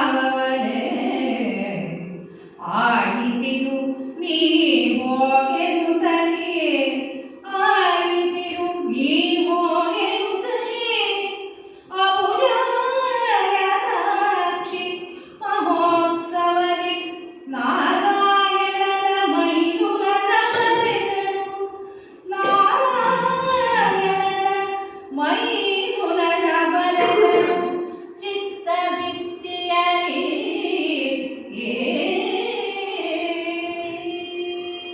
ಊರ್ವಶಿ ತನ್ನ ಮನಸ್ಸಿನ ಬೈದಾಟವನ್ನು ಹೊರಗಡೆ ಪ್ರಕಟಪಡಿಸಲಿಲ್ಲ. ಯಾಕೆಂದ್ರೆ ಇವಳು ದುರ್ಬಲಳಾಗ್ಬಿಡ್ತಾಳೆ. ಭೂಲೋಕದಿಂದ ಬಂದಂತ ಒಬ್ಬ ಮನುಷ್ಯನಿಗೆ ಇವಳು ಮನಸ್ಸು ಹೋಗ್ಬಿಟ್ಟಿದ್ದಾಳೆ ಅಂತಂದ್ರೆ ಆ ದೇವಲೋಕದ ಸ್ತರದಲ್ಲಿ ಇವಳ ಕುಸಿತ ಆಗ್ಬಿಡುತ್ತೆ. ಹಾಗಾಗಿ ಇವಳು ಹೊರಗಡೆ ತೋರಿಸ್ಕೊಂಡು ಗುಟ್ಟನ್ನು ಬಿಟ್ಕೊಡ್ಲಿಲ್ಲ. ಇವಳು ಕಮನೀಯವಲ್ಲ, ನಾನೇನು ಬಹಳ ಕಾಮನೆಯಿಂದ ಬಯಸಿದ್ದಲ್ಲ, ರಾಯನಟ್ಟಿದ ನೇಮಗಳ. ನನಗೇನು ಅರ್ಜುನ ಮೇಲೆ ಬಹಳ ಮನಸ್ಸಾಗಿ ಅವನು ನಾನು ಮನಸ್ಸನ್ನು ಬಯಸಿದ್ದಲ್ಲ, ದೇವೇಂದ್ರ ಹೇಳಿ ಕಳಿಸಿದ್ದಾನಲ್ವಾ, ಸರಿ ದೇವೇಂದ್ರನ ಆದೇಶ ನಾನು ಪಾಲಿಸ್ತೇನೆ. ನಿನ್ನ ರಚನೆ ಮಹಾನುಭಾವವಲೆ, ನೀನು ಈ ರೀತಿಯಲ್ಲಿ ಬಂದು ಹೇಳಿದ್ದು ಒಳ್ಳೇದಾಯ್ತು, ಆಯ್ತು ನಾನು ನಡೆಸ್ಕೊಡ್ತೇನೆ ಅದನ್ನ, ನೀ ಹೋಗೇನು ಅಂತ, ನೀನು ಹೋಗು, ನಾನು ಆ ಕಡೆಗೆ ಅರ್ಜುನ ವಾಸ್ತವ ಇರುವಂತ ಅರಮನೆಗೆ ಹೋಗ್ತೇನೆ ಅಂತ ಹೇಳಿ. ಇದು ಬಹಳ ಚಂದದ ಶಬ್ದ. ಅಬುಜಾಯತಾಕ್ಷಿ ಮಹೋತ್ಸವದಿ ನಾರಾಯಣನ ಮೈದುನನ ಬರೆದಳು ಚಿತ್ತ ಭಿತ್ತಿಯಲ್ಲಿ. ಆ ಕ್ಷಣದಲ್ಲಿ ಅವಳು ತನ್ನ ಮನಸ್ಸಿನ ಭಿತ್ತಿಯಲ್ಲಿ ಅರ್ಜುನನನ್ನು ಬರೆಯಿತು. ಯಾಕೆಂದ್ರೆ ಯಾವುದೇ ಕಾರ್ಯವನ್ನು ಮನಪೂರ್ವಕವಾಗಿ ಮಾಡಬೇಕಲ್ವೇ, ಮನಸ್ಸಿನ ಆಳದಿಂದ ಬರಬೇಕು ಭಾವನೆಯನ್ನು. ಅದಕ್ಕಾಗಿ ನಾರಾಯಣನ ಮೈದುನ, ಅರ್ಜುನ ಅಂತ ಹೇಳೋದಿಲ್ಲ ಕುಮಾರವ್ಯಾಸ, ಯಾಕೆ ಇದೆಲ್ಲ ಗದುಗಿನ ವೀರ ನಾರಾಯಣನಿಂದ ಮುಂದೆ ಬರುವಂತಹ ಕಾವ್ಯ ಪರಂಪರೆ ಇದು. ನಾರಾಯಣನ ಮೈದುನನ ಬರೆದಳು ಚಿತ್ತ ಭಿತ್ತಿಯಲ್ಲಿ, ಇವಳ ಮನಸ್ಸೆನ್ನುವಂಥ ಭಿತ್ತಿಯಲ್ಲಿ ಅರ್ಜುನನನ್ನು ಚಿತ್ರಿಸಿಕೊಂಡಿದ್ದ. ಅರ್ಜುನ ಏನು ಸ್ಫುರದ್ರೂಪಿ, ಏನು ಆಕರ್ಷಕವಾಗಿದ್ದಾನೆ, ಅರ್ಜುನ ಹತ್ರ ನಾನು ಹೋಗ್ತಾ ಇದ್ದೇನೆ, ಇಂಥ ಒಂದು ಸಂದರ್ಭ ಇದೆ ನಮಗೆ ಅಂತ ಹೇಳಿ ಮನಸ್ಸಿನಲ್ಲಿ ಉತ್ಸಾಹವನ್ನು ತುಂಬಿಕೊಂಡಂತೆ. ಹಾಗಾಗಿ ಅರ್ಜುನನಿಗೆ ಹೋಗುವಂಥ ಸಿದ್ಧತೆಯನ್ನು ಅವನು ಮಾಡಿದ್ದನ್ನು ಕೆಲವು ಪದ್ಯಗಳಲ್ಲಿ ಕವಿ ವರ್ಣಿಸ್ತಾನೆ. ವನಜಲೋಚನೆ ಮಾಡಿದಳು ಮಜ್ಜನವನು, ಅದಕ್ಕಾಗಿ ಮತ್ತೊಮ್ಮೆ ಸ್ನಾನವನ್ನು ಮಾಡಿದ್ದು. ಅಮಳ ದುಕೂಲ, ಒಂದು ವಿಶೇಷವಾದಂತಹ ವಸ್ತ್ರವನ್ನು ಧರಿಸಿಕೊಂಡು, ಅಮಲ ದುಕೂಲ ಪರಿಮಂಡಲದಿ ಎಸೆದಳು. ಆಮೇಲೆ ವಿವಿಧ ರತ್ನಾಭರಣ ಶೋಭೆಯಲ್ಲಿ ವಿಧ ವಿಧವಾದಂತಹ ದಿವ್ಯವಾದಂತಹ ಆಭರಣಗಳನ್ನು ತೊಟ್ಟುಕೊಂಡಂತೆ. ಆಮೇಲೆ ಅದು ಸಾಲದೆಂಬಂತೆ ತನಗೆ ಭರಣಿಗಳಲ್ಲಿ ಅನುಲೇಪನವ. ಯಾಕಂದ್ರೆ ದೇವಲೋಕದ ಅಪ್ಸರೆ ಅವಳಲ್ಲಿ ಆ ಶೃಂಗಾರ ಸಾಮಗ್ರಿಗಳಿಗೆ ಏನು ಕೊರತೆ ಇರಲಿಲ್ಲ. ಬೇರೆ ಬೇರೆ ವಿಶೇಷವಾದ ಭರಣಿಗಳಲ್ಲಿ ಸುಗಂಧ ದ್ರವ್ಯಗಳನ್ನು ಇಟ್ಟಿದ್ರು. ಅದನ್ನೆಲ್ಲ ತಂದು ವಿಳಸದ ಅಧಿವಾಸನೆಯ ಕುಸುಮದ ಮೊಗ್ಗೆಯಲ್ಲಿ ರಚಿಸಿದಳು ಸಿರಿಮುಡಿಯ. ಮೊಗ್ಗಿನ ಜಡೆಯನ್ನು ಹಾಕುವ ಹಾಗೆ ಮೊಗ್ಗಿನ ಅಲಂಕಾರವನ್ನ ಅವಳಿಗೆ ಅವಳ ಸೇವಕಿಯರೆಲ್ಲ ಮಾಡಿದಂತೆ. ಆಮೇಲೆ ಇನ್ನೊಂದು ಪದ್ಯದಲ್ಲಿ ಕವಿ ಹೇಳ್ತಾನೆ, ತಿಗುರ ಗೆಲಿದಳು, ಆ ಮುಂಗುರುಳನ್ನು ತಿದ್ದಿಕೊಂಡಂತೆ. ಆಮೇಲೆ ಅವಳ ಸೇವಕಿಯರು ತಿಲಕವನ್ನು ಸರಿ ಮಾಡಿದಂತೆ. ಈ ರೀತಿಯಲ್ಲಿ ಎಲ್ಲ ಸಿದ್ಧತೆಯನ್ನು ಮಾಡಿ ಆದಮೇಲೆ ಊರ್ವಶಿ ಅರ್ಜುನನನ್ನು ಕಾಣುವ ಸಲುವಾಗಿ ಹೊರಟಿದ್ದಾಳೆ. ಅವಳಿಗಾಗಿ ಒಂದೊಂದು ಶಬ್ದವನ್ನು ಕುಮಾರವ್ಯಾಸ ಕವಿ ವರ್ಣನೆ ಮಾಡ್ತಾನೆ. ಊರ್ವಶಿ ಹೇಗೆ ಕಾಣ್ತಿತ್ತು ಅಂತ. ಪರಿಮಳದ ಪುತ್ಥಳಿಯೋ, ಪರಿಮಳದ ಪುತ್ಥಳಿಯೋ, ಜನುವಿನ ಕರುವಿನೆರಕವೋ, ವಿಟರ ಪುಣ್ಯದ ಪರಿಣತೆಯೋ, ಕಾಮುಕರ ಭಾಗ್ಯದ ಕಲ್ಪತರು ಫಲವೋ, ಸ್ಮರಣ ವಿಜಯ ಧ್ವಜವೋ, ಮನ್ಮಥ ಪರಮಶಾಸ್ತ್ರದ ಮೂಲ ಮಂತ್ರವೋ, ಸುರಸತಿಯರ ಅಧಿದೇವತೆಯೋ, ವರ್ಣಿಸುವೊಡೆ ಅರಿದೆಂದ. ಪರಿಮಳದ ಪುತ್ಥಳಿಯೋ, ಚೆಲುವಿನ ಕರುವಿನ ಎರಕವೋ. ಕರು ಅಂತ ಹೇಳಿದ್ರೆ ಈ ನಮ್ಮಲ್ಲಿ ಈಗ ಹಸು ಕರು ಇವನ್ ಕಲ್ಪನೆ. ಕರು ಅಂತ ಹೇಳಿದ್ರೆ ಅಚ್ಚು ಅಂತ ಒಂದು ಅರ್ಥ.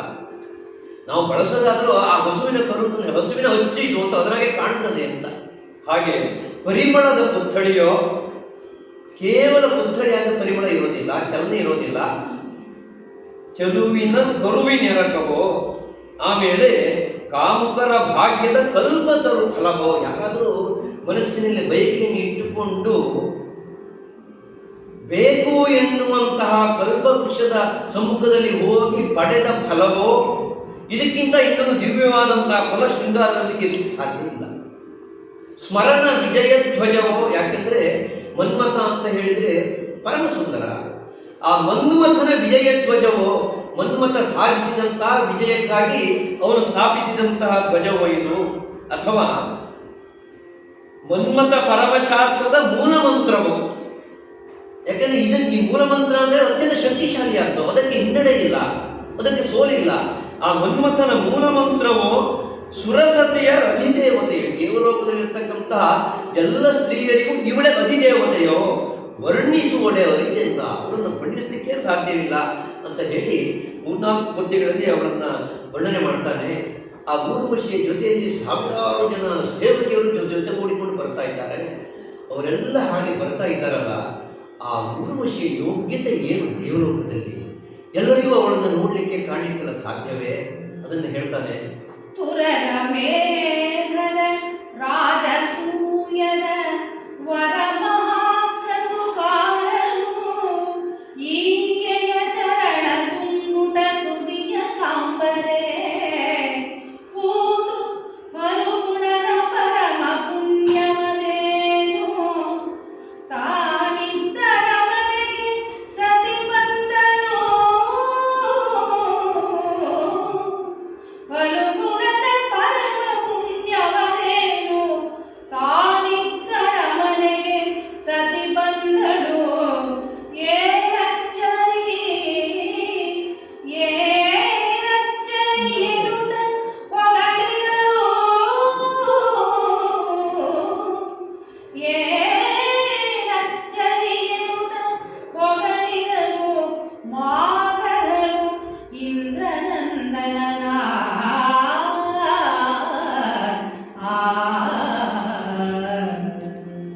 ದೇವಲೋಕದಲ್ಲಿರುವಂತಹ ಹೊಗಳು ಭಟರೆಲ್ಲ ಹೊಗಳಿದರು ಇಂದ್ರನನ್ನ, ಈ ಅರ್ಜುನನ ಪುಣ್ಯವನ್ನ ಹೊಗಳ್ತಾ ಇದ್ದಾರಂತೆ. ಏನಿದು ಅಚ್ಚರಿ ಇರೋದು, ಎಂತ ಆಶ್ಚರ್ಯವಪ್ಪ, ಇಲ್ಲಿ ತನಕ ದೇವಲೋಕದಲ್ಲಿ ಇಂಥದ್ದನ್ನು ನಾವು ಕಂಡಿರಲಿಲ್ಲ.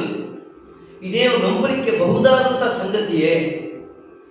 ಏನಿದು ಅರ್ಜುನನ ಭಾಗ್ಯ? ಹಾಗಾದ್ರೆ ಊರ್ವಶಿ ಶೃಂಗಾರದಿಂದ ಅರ್ಜುನನ ಇದ್ದೆಡೆಗೆ ನಡೆದುಕೊಂಡು ಹೋಗ್ತಾ ಇದ್ದಾಳೆ, ಅರ್ಜುನನನ್ನು ಬಯಸಿ ಹೋಗ್ತಾ ಇದ್ದಾಳೆ. ಏನು ಇಷ್ಟು ವಿಶೇಷ? ಕವಿ ಬಣ್ಣಿಸ್ತಾನಲ್ಲ ಅದನ್ನ. ಅಶ್ವಮೇಧದ ರಾಜಸೂಯದ ಮಹಾಕೃತುಕಾರರು ಈಕೆಯ ಚರಣ ದುಂಗುಟ ತುದಿಯ ಕಾಂಬರೆ. ಈ ಭೂಮಿಯ ಮೇಲೆ ಅತ್ಯಂತ ಪುಣ್ಯಫಲವಾದಂತಹ ಕೆಲವು ಯಜ್ಞಯಾಗಾದಿಗಳಿದ್ದಾವೆ. ಅಶ್ವಮೇಧ, ರಾಜಸೂಯ, ವಾಜಪೇಯ, ಇಂತಹ ಅನೇಕ ಯಜ್ಞಗಳನ್ನು ಮಾಡಿದವರಿಗೆ ಊರ್ವಶಿಯ ಕಾಲ ಹೆಬ್ಬೆರಳ ತುದಿಯನ್ನು ಕಾಣಲಿಕ್ಕೆ ಸಾಧ್ಯ ಆಗೋದಿಲ್ಲ. ಇವರಿಗೆ ಮಹಾಪುಣ್ಯ ಬಂದ್ಬಿಡ್ತು, ದೇವಲೋಕಕ್ಕೆ ಹೋದ್ರು, ದೇವಲೋಕದಲ್ಲಿರೋ ಸುಖ ಎಲ್ಲ ಈ ಯಜ್ಞಯಾಗಾದಿಗಳನ್ನು ಮಾಡಿದ ಫಲವಾಗಿ ಇಲ್ಲಿ ಸಿಕ್ಬಿಡ್ತು ಅಂತ ಹೇಳ್ತಾರಲ್ಲ, ಅವ್ರಿಗೆ ಸಿಗೋದಾದ್ರೂ ಎಷ್ಟು? ಊರ್ವಶಿಯ ಹೆಬ್ಬೆರಳ ತುದಿ ಕಾಣಿಸೋದಿಲ್ಲವಂತೆ. ಅಂದ್ರೆ ಈ ಊರ್ವಶಿಯನ್ನು ಕಾಣಲಿಕ್ಕೆ ಎಷ್ಟು ಪುಣ್ಯ ಬೇಕು ಅಂತ. ಪೊನ್ಗುಣನ ಪರಮ ಪುಣ್ಯವದೇನು? ಇವನು ಅಶ್ವಮೇಧ ಮಾಡಲಿಲ್ಲ, ವಾಜಪೇಯ ಮಾಡಲಿಲ್ಲ, ರಾಜಸೂಯ ಮಾಡಲಿಲ್ಲ, ಮಾಡಿದರೂ ಊರ್ವಶಿಯ ಕಾಲು ಬೆರಳ ತುದಿ ಕಾಣಲಿಕ್ಕೆ ಆಗೋದಿಲ್ಲ. ಅಂಥದ್ದರಲ್ಲಿ ಈ ಅರ್ಜುನನ ಪುಣ್ಯ ಏನಪ್ಪ? ಇಡಿಯಾಗಿ ಈ ಊರ್ವಶಿ ಅರ್ಜುನನ ಹತ್ರ ಹೋಗ್ತಾ ಇದ್ದಾಳಲ್ಲ ಅಂತ ಹೇಳಿ ಅರ್ಜುನನ ಪುಣ್ಯವನ್ನು ಹೊಗಳಿದಂತೆ. ಅದ್ರ ಜೊತೆಗೆ ಈ ಊರ್ವಶಿ ನಡೆದುಕೊಂಡು ಹೋಗ್ತಾ ಇರುವಾಗ ಸಾವಿರಾರು ಜನ ಸಖಿಯರು ಅರ್ಜುನನ ನೋಡ್ಲಿಕ್ಕೆ ಹೋಗ್ತಾ ಇರುವಂಥ ಊರ್ವಶಿ ಜೊತೆಗಿದ್ದಾರಲ್ಲ. ಕೆಲವರು ಹೆಗಲು ಹಡಪದ ಹಿಡಿದ, ಕೆಲವರು ಅವರ ಚೀಲ ಹಿಡ್ಕೊಂಡಿದ್ದಾರಂತೆ. ಇನ್ನು ಒಂದಷ್ಟು ಜನ ಆಗಿಂದ ಕನ್ನಡಿ ತೋರಿಸ್ತಾ ಇದ್ದಾರಂತೆ ಊರ್ವಶಿಗೆ. ಆಮೇಲೆ ಇನ್ನು ಕೆಲವರು ಅವಳ ಕೂದಲು ಸರಿ ಮಾಡಲಿಕ್ಕೆ ಜೊತೆಗಿದ್ದಾರೆ. ಇನ್ನು ಕೆಲವರು ಅವಳಿಗೆ ಅಲಂಕಾರದಲ್ಲಿ ಏನಾದರೂ ಕೊನೆಯ ಕ್ಷಣದ ತಿದ್ದುಪಡಿ ಏನಾದರೂ ಇದ್ರೆ ಸರಿ ಮಾಡೋದಿಲ್ಲ, ಅದನ್ನು ಮಾಡಲಿಕ್ಕೆ ಜೊತೆಗಿದ್ದಾರೆ. ಸಾವಿರಾರು ಜನ ಸಖಿಯರಿದ್ದಾರಲ್ಲ. ಈ ಭೂಮಿಯ ಮೇಲೆ ರಾಜಸೂಯ ಅಶ್ವಮೇಧಾದಿಗಳನ್ನು ಮಾಡಿದವರಿಗೆ ಊರ್ವಶಿಯ ಬೆರಳು ತುದಿಯನ್ನು ನೋಡ್ಲಿಕ್ಕೆ ಆಗೋದಿಲ್ಲ ಅನ್ನೋದು ಒಂದಾಯ್ತು. ಹೋಗಲಿ, ಈ ಸಾವಿರಾರು ಜನ ಸಖಿಯರು ಅವಳ ಜೊತೆಯಲ್ಲಿದ್ದಾರಲ್ಲ, ಅವರನ್ನಾದರೂ ಕಾಣಲಿಕ್ಕೆ ಆಗ್ತದೆ ಅಂತ ಕೇಳಿದ್ರೆ ಅದೂ ಸಾಧ್ಯ ಇಲ್ಲಂತೆ. ಅದನ್ನು ಕುಮಾರವ್ಯಾಸ ಬಹಳ ಚಂದ ಮಾಡಿ ವರ್ಣಿಸ್ತಾನೆ. ಸೋಮಯಾಜಿಗಳು ಸೋಮಯಾಗವನ್ನು ಮಾಡಿ ಅದರಿಂದ ದೊರೆತಂತಹ ಫಲ ದೇವಲೋಕಕ್ಕೆ ಹೋಗ್ತಾರಲ್ಲ, ಅಂತಹ ಸೋಮಯಾಜಿಗಳಿಗೆ ಊರ್ವಶಿಯನ್ನಿರಲಿ, ಅವಳ ಜೊತೆಗೆ ಪರಿಚಾರಕಿಯರಿದ್ದಾರಲ್ಲ, ಅವರಿಗೆ ಒಂದು ದಿವಸದ ಪಡಿಗೆವನ್ನು ಕೊಡ್ಲಿಕ್ಕೆ ಆಗೋದಿಲ್ಲ, ಅವರನ್ನು ನೋಡ್ಲಿಕ್ಕೂ ಇವರಿಗೆ ಆಗೋದಿಲ್ಲ. ಅಂದರೆ ಆ ಊರ್ವಶಿಯ ಸಂದರ್ಭವೆನ್ನುವುದು ಎಷ್ಟು ವಿಶೇಷ, ಎಷ್ಟು ಕಷ್ಟ ಅವಳನ್ನು ನೋಡೋದು. ಅಂಥವರಿಗೂ ಕೂಡ ಅವಳ ದರ್ಶನ ಆಗೋದಿಲ್ಲ. ಹೋಗಲಿ, ದೇವಲೋಕದಲ್ಲಿ ಒಂದಷ್ಟು ಜನ ಪರಮ ಸುಂದರರು ಅಂತ ಪ್ರಸಿದ್ಧರಾದವರಿದ್ದಾರೆ. ವರುಣ ಸೂನು ಜಯಂತ ನಳಕೂಬರರು, ಚಲುವರವರು, ಮನ್ಮಥ, ಜಯಂತ, ನಳಕೂಬರ ಇವರೆಲ್ಲ ಬಹಳ ಸುಂದರರು ಪ್ರಸಿದ್ಧರಾದವರು. ಹಾಗಾದರೆ ಅವರಿಗೇನಾದರೂ ಈ ಊರ್ವಶಿಯನ್ನು ನೋಡ್ಲಿಕ್ಕೆ ಆಗ್ತಿದೆ ಅಂತ ಕೇಳಿದ್ರೆ ಅದು ಇಲ್ಲವಂತೆ. ವರುಷ ಓಲೈಸುವರು ಸೌಧದ ದಾರವಟ್ಟದಲ್ಲಿ ಊರ್ವಶಿಯ ಮನೆ ಭಾಗ ನಿಂತ್ಕೊಂಡು ವರ್ಷಗಟ್ಟಲೆ ಕಾಯ್ತಾರಂತೆ, ಒಂದ್ಸಾರಿ ಊರ್ವಶಿ ನೋಡ್ಬೇಕಿತ್ತು ಅಂತ. ಆ ಪರಮ ಸುಂದರರು, ಇಂದ್ರನ ಮಗ, ವರುಣನ ಮಗ. ಅಂದರೆ ಆ ಊರ್ವಶಿಯನ್ನು ಕಾಣೋದು ಅಂತ ಅಷ್ಟು ಕಷ್ಟ. ಅಂಥದ್ದರಲ್ಲಿ ಅರ್ಜುನನ ಪುಣ್ಯ ಏನಪ್ಪ? ಅಂತ ಊರ್ವಶಿ ತಾನಾಗಿ ನಡೆದುಕೊಂಡು ಬಂದು ಅರ್ಜುನನ ಹುಡುಕಿಕೊಂಡು ಬರ್ತಾ ಇದ್ದಾಳೆ ಅಂತೇಳಿ ಎಲ್ಲ ಹೊರಡ್ತಾ ಇದ್ದಾರಂತೆ. ಅದರ ಜೊತೆಯಲ್ಲಿ ಈ ಊರ್ವಶಿಯ ಗುಂಪು ಹೋಗ್ತಾ ಇರುವಾಗ ಈ ಗುಂಪಿನ ಮೇಲು ನುಡಿಗೆ ಗಿಣಿ ಹೊಂದಿದ ಒಂದು ಗಿಣಿಗಳೆಲ್ಲ ಮುಂದೆ ಸೇರ್ಕೊಂಡು ಬಂತೆ. ಯಾಕೆಂದ್ರೆ ಈ ಊರ್ವಶಿ ಹಾಗೂ ಅವರ ತಂಡದವರು ಮಾತನಾಡುವಾಗ ಗಿಣಿಗಳು ಮಾತನಾಡಿದಾಗ ಆಗ್ತದೆ ಅಂತ. ಆಮೇಲೆ ಸರಧ್ವನಿಗೆ ಕೋಗಿಲೆ ಉಂಟಿದವು. ಆ ಸರದಲ್ಲಿ ಉಂಟಾಗ್ತಕ್ಕಂಥ ಶಬ್ದ ಇದೆಯಲ್ಲ, ಅದು ಕೋಗಿಲೆ ಹಾಡಲಿಕ್ಕಿದ್ದಂತೆ. ಕೋಗಿಲೆ ನಂತರದವ್ರು ಇನ್ಯಾರೋ ಇದ್ದಾರೆ ಅಂತ ಕೋಗಿಲೆ ಬಂದು ಸೇರ್ಕೊಂಡ್ಬಿಡ್ತು, ದುಂಬಿಗಳು ಬಂದು ಸೇರ್ಕೊಂಡು. ಯಾಕೆಂದ್ರೆ ಈ ಸುಗಂಧ ದ್ರವ್ಯಗಳೆಲ್ಲ ಕೂಸಿಕೊಂಡು ಹೋಗ್ತಾ ಇರುವಾಗ ಆ ಸುಗಂಧ ದ್ರವ್ಯವನ್ನು ಅನುಸರಿಸಿಕೊಂಡು ದುಂಬಿಗಳು ಬಂದಂತೆ. ದುಂಬಿಗಳ ಗುಂಪು ಬಂತು. ಆಮೇಲೆ ಹಂಸಗಳು, ಇವು ಈ ಚಲುವಿನ ನರ್ತಕಿಯರ ನರ್ತನವನ್ನು ನೋಡಿ ಹಂಸಗಳು, ನಂತರದವರು ಇದ್ದಾರೆ, ನಾವು ಹೋಗ್ಬೇಕು ಅಂತೇಳಿ ಹಂಸಗಳು ಕೂಡ ಬಂದಂತೆ. ಹೀಗೆ ಕಾಂತಾಜನವೋ ಕಮಲಾನನೆಯ ಮುಂಗುಡಿಯೋ ಎನ್ನುವ ಹಾಗೆ ಎಲ್ಲರೂ ಕೂಡ ಸೇರಿಕೊಂಡು ಬರ್ತಾ ಇದ್ದಾರೆ. ಈ ರೀತಿಯಾದಂತಹ ಸಂಭ್ರಮದಿಂದ ಶೃಂಗಾರದಿಂದ ಬಂದಳು ಊರ್ವಶಿ. ಬಂದಳೂರ್ವಶಿ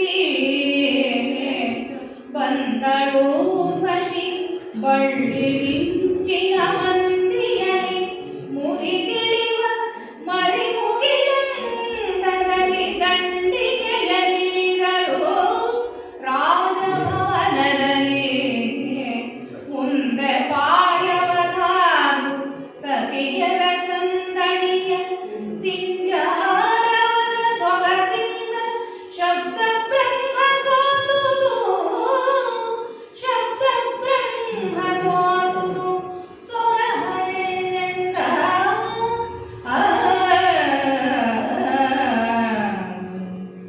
ಕುಮಾರವ್ಯಾಸನ ಈ ಕಾವ್ಯದಲ್ಲಿ ಭಕ್ತಿ ವಿಶೇಷವಾದ್ದು.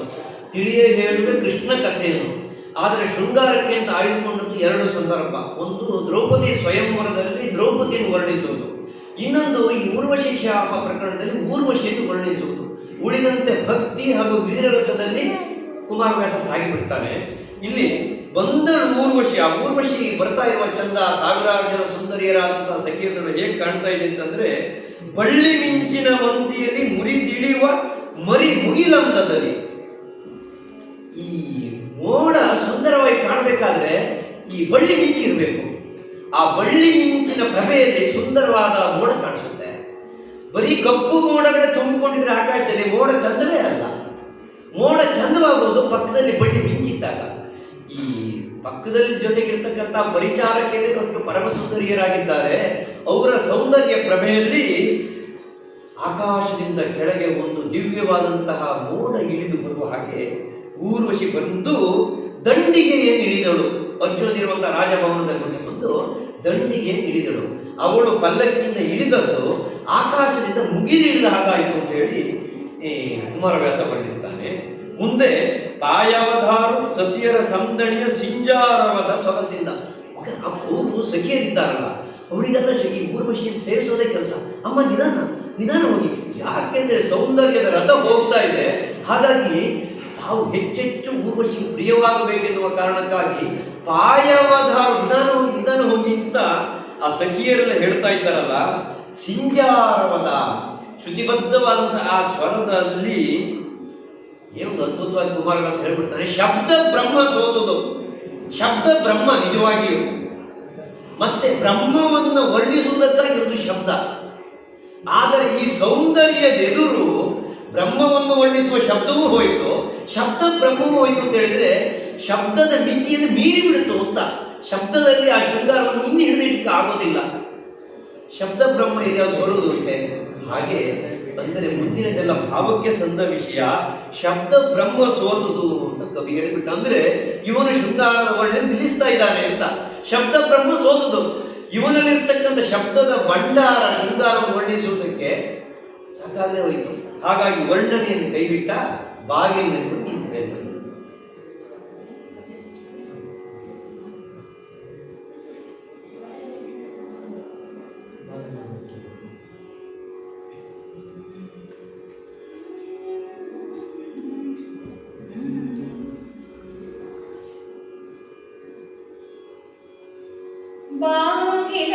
ಬಾಗಿಲಲಿ ನಿಂದರು ಸೋಗೆ ಕಣ್ಣ ಬರೆಯರು.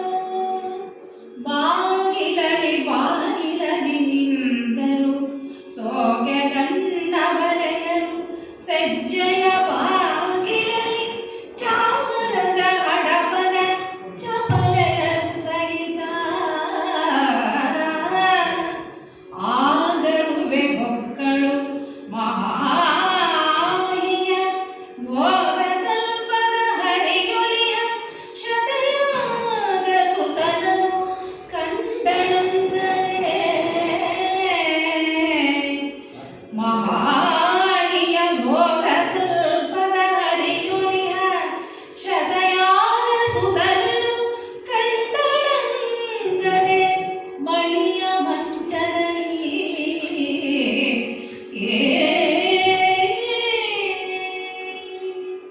ಸಾವಿರಾರು ಜನ ಇವಳ ಜೊತೆಗೆಲ್ಲ ಬರ್ತಾ ಇದ್ರು. ಅವ್ರು ಎಲ್ಲಿ ತಂದು ಬರ್ತಾರೆ? ಅದೆಲ್ಲ ಆಭರಣಗಳು ಖರ್ಚು ಕೊಡ್ತಾ ಹೋಗ್ಬೇಕು, ಹಿಂದೆ ನಿಲ್ತಾ ಹೋಗ್ಬೇಕು. ಅದು ಈ ಅರಮನೆ ಅಂತಂದ್ರೆ ಅದು ಒಂದು ಗೋಡೆ ದಾಟಿದ ತಕ್ಷಣ ಬರೋದೇನಲ್ಲ, ಬಹಳ ಬಹಳ ಆವರಣಗಳನ್ನು ದಾಟ್ಕೊಂಡು ಹೋಗ್ಬೇಕು.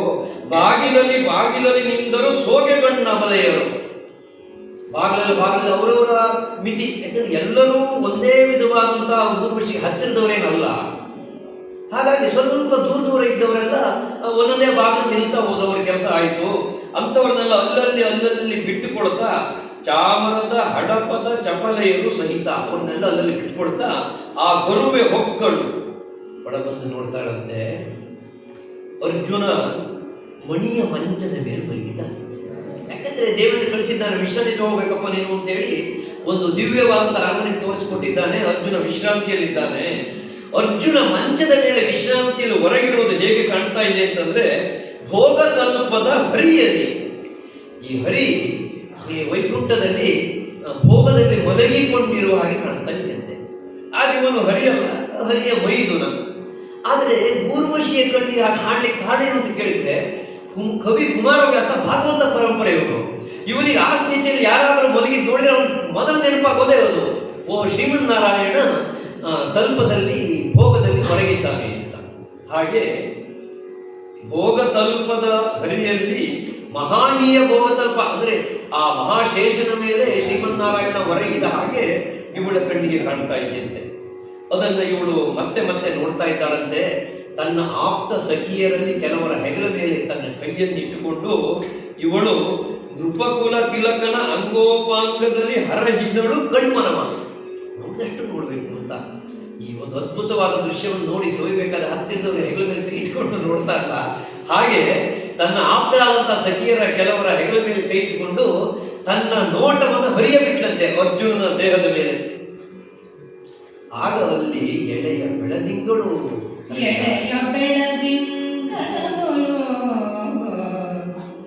ಈಕೆಯ ಸಡತಡಿಪ ಮುಖ ಚಂದ್ರಮನ ತಂಬೆಳಗು ಸುಳಿದು ಸಾರದರ ಪರಿಮಳದ ಪೂರದಲ್ಲಿ ತಿಳಿದು ದೀತನ ನಿದ್ರೆ ಕರಣಾವಳಿಯ ಪರಮ ಪ್ರೀತಿ ರಸದಲ್ಲಿ ಮುಳುಗಿ ಸುಖಭಾರದಲ್ಲಿ ಮುಲ್ಲವಿಸಿದರು ಕಲಿಪಾರ್ಥ.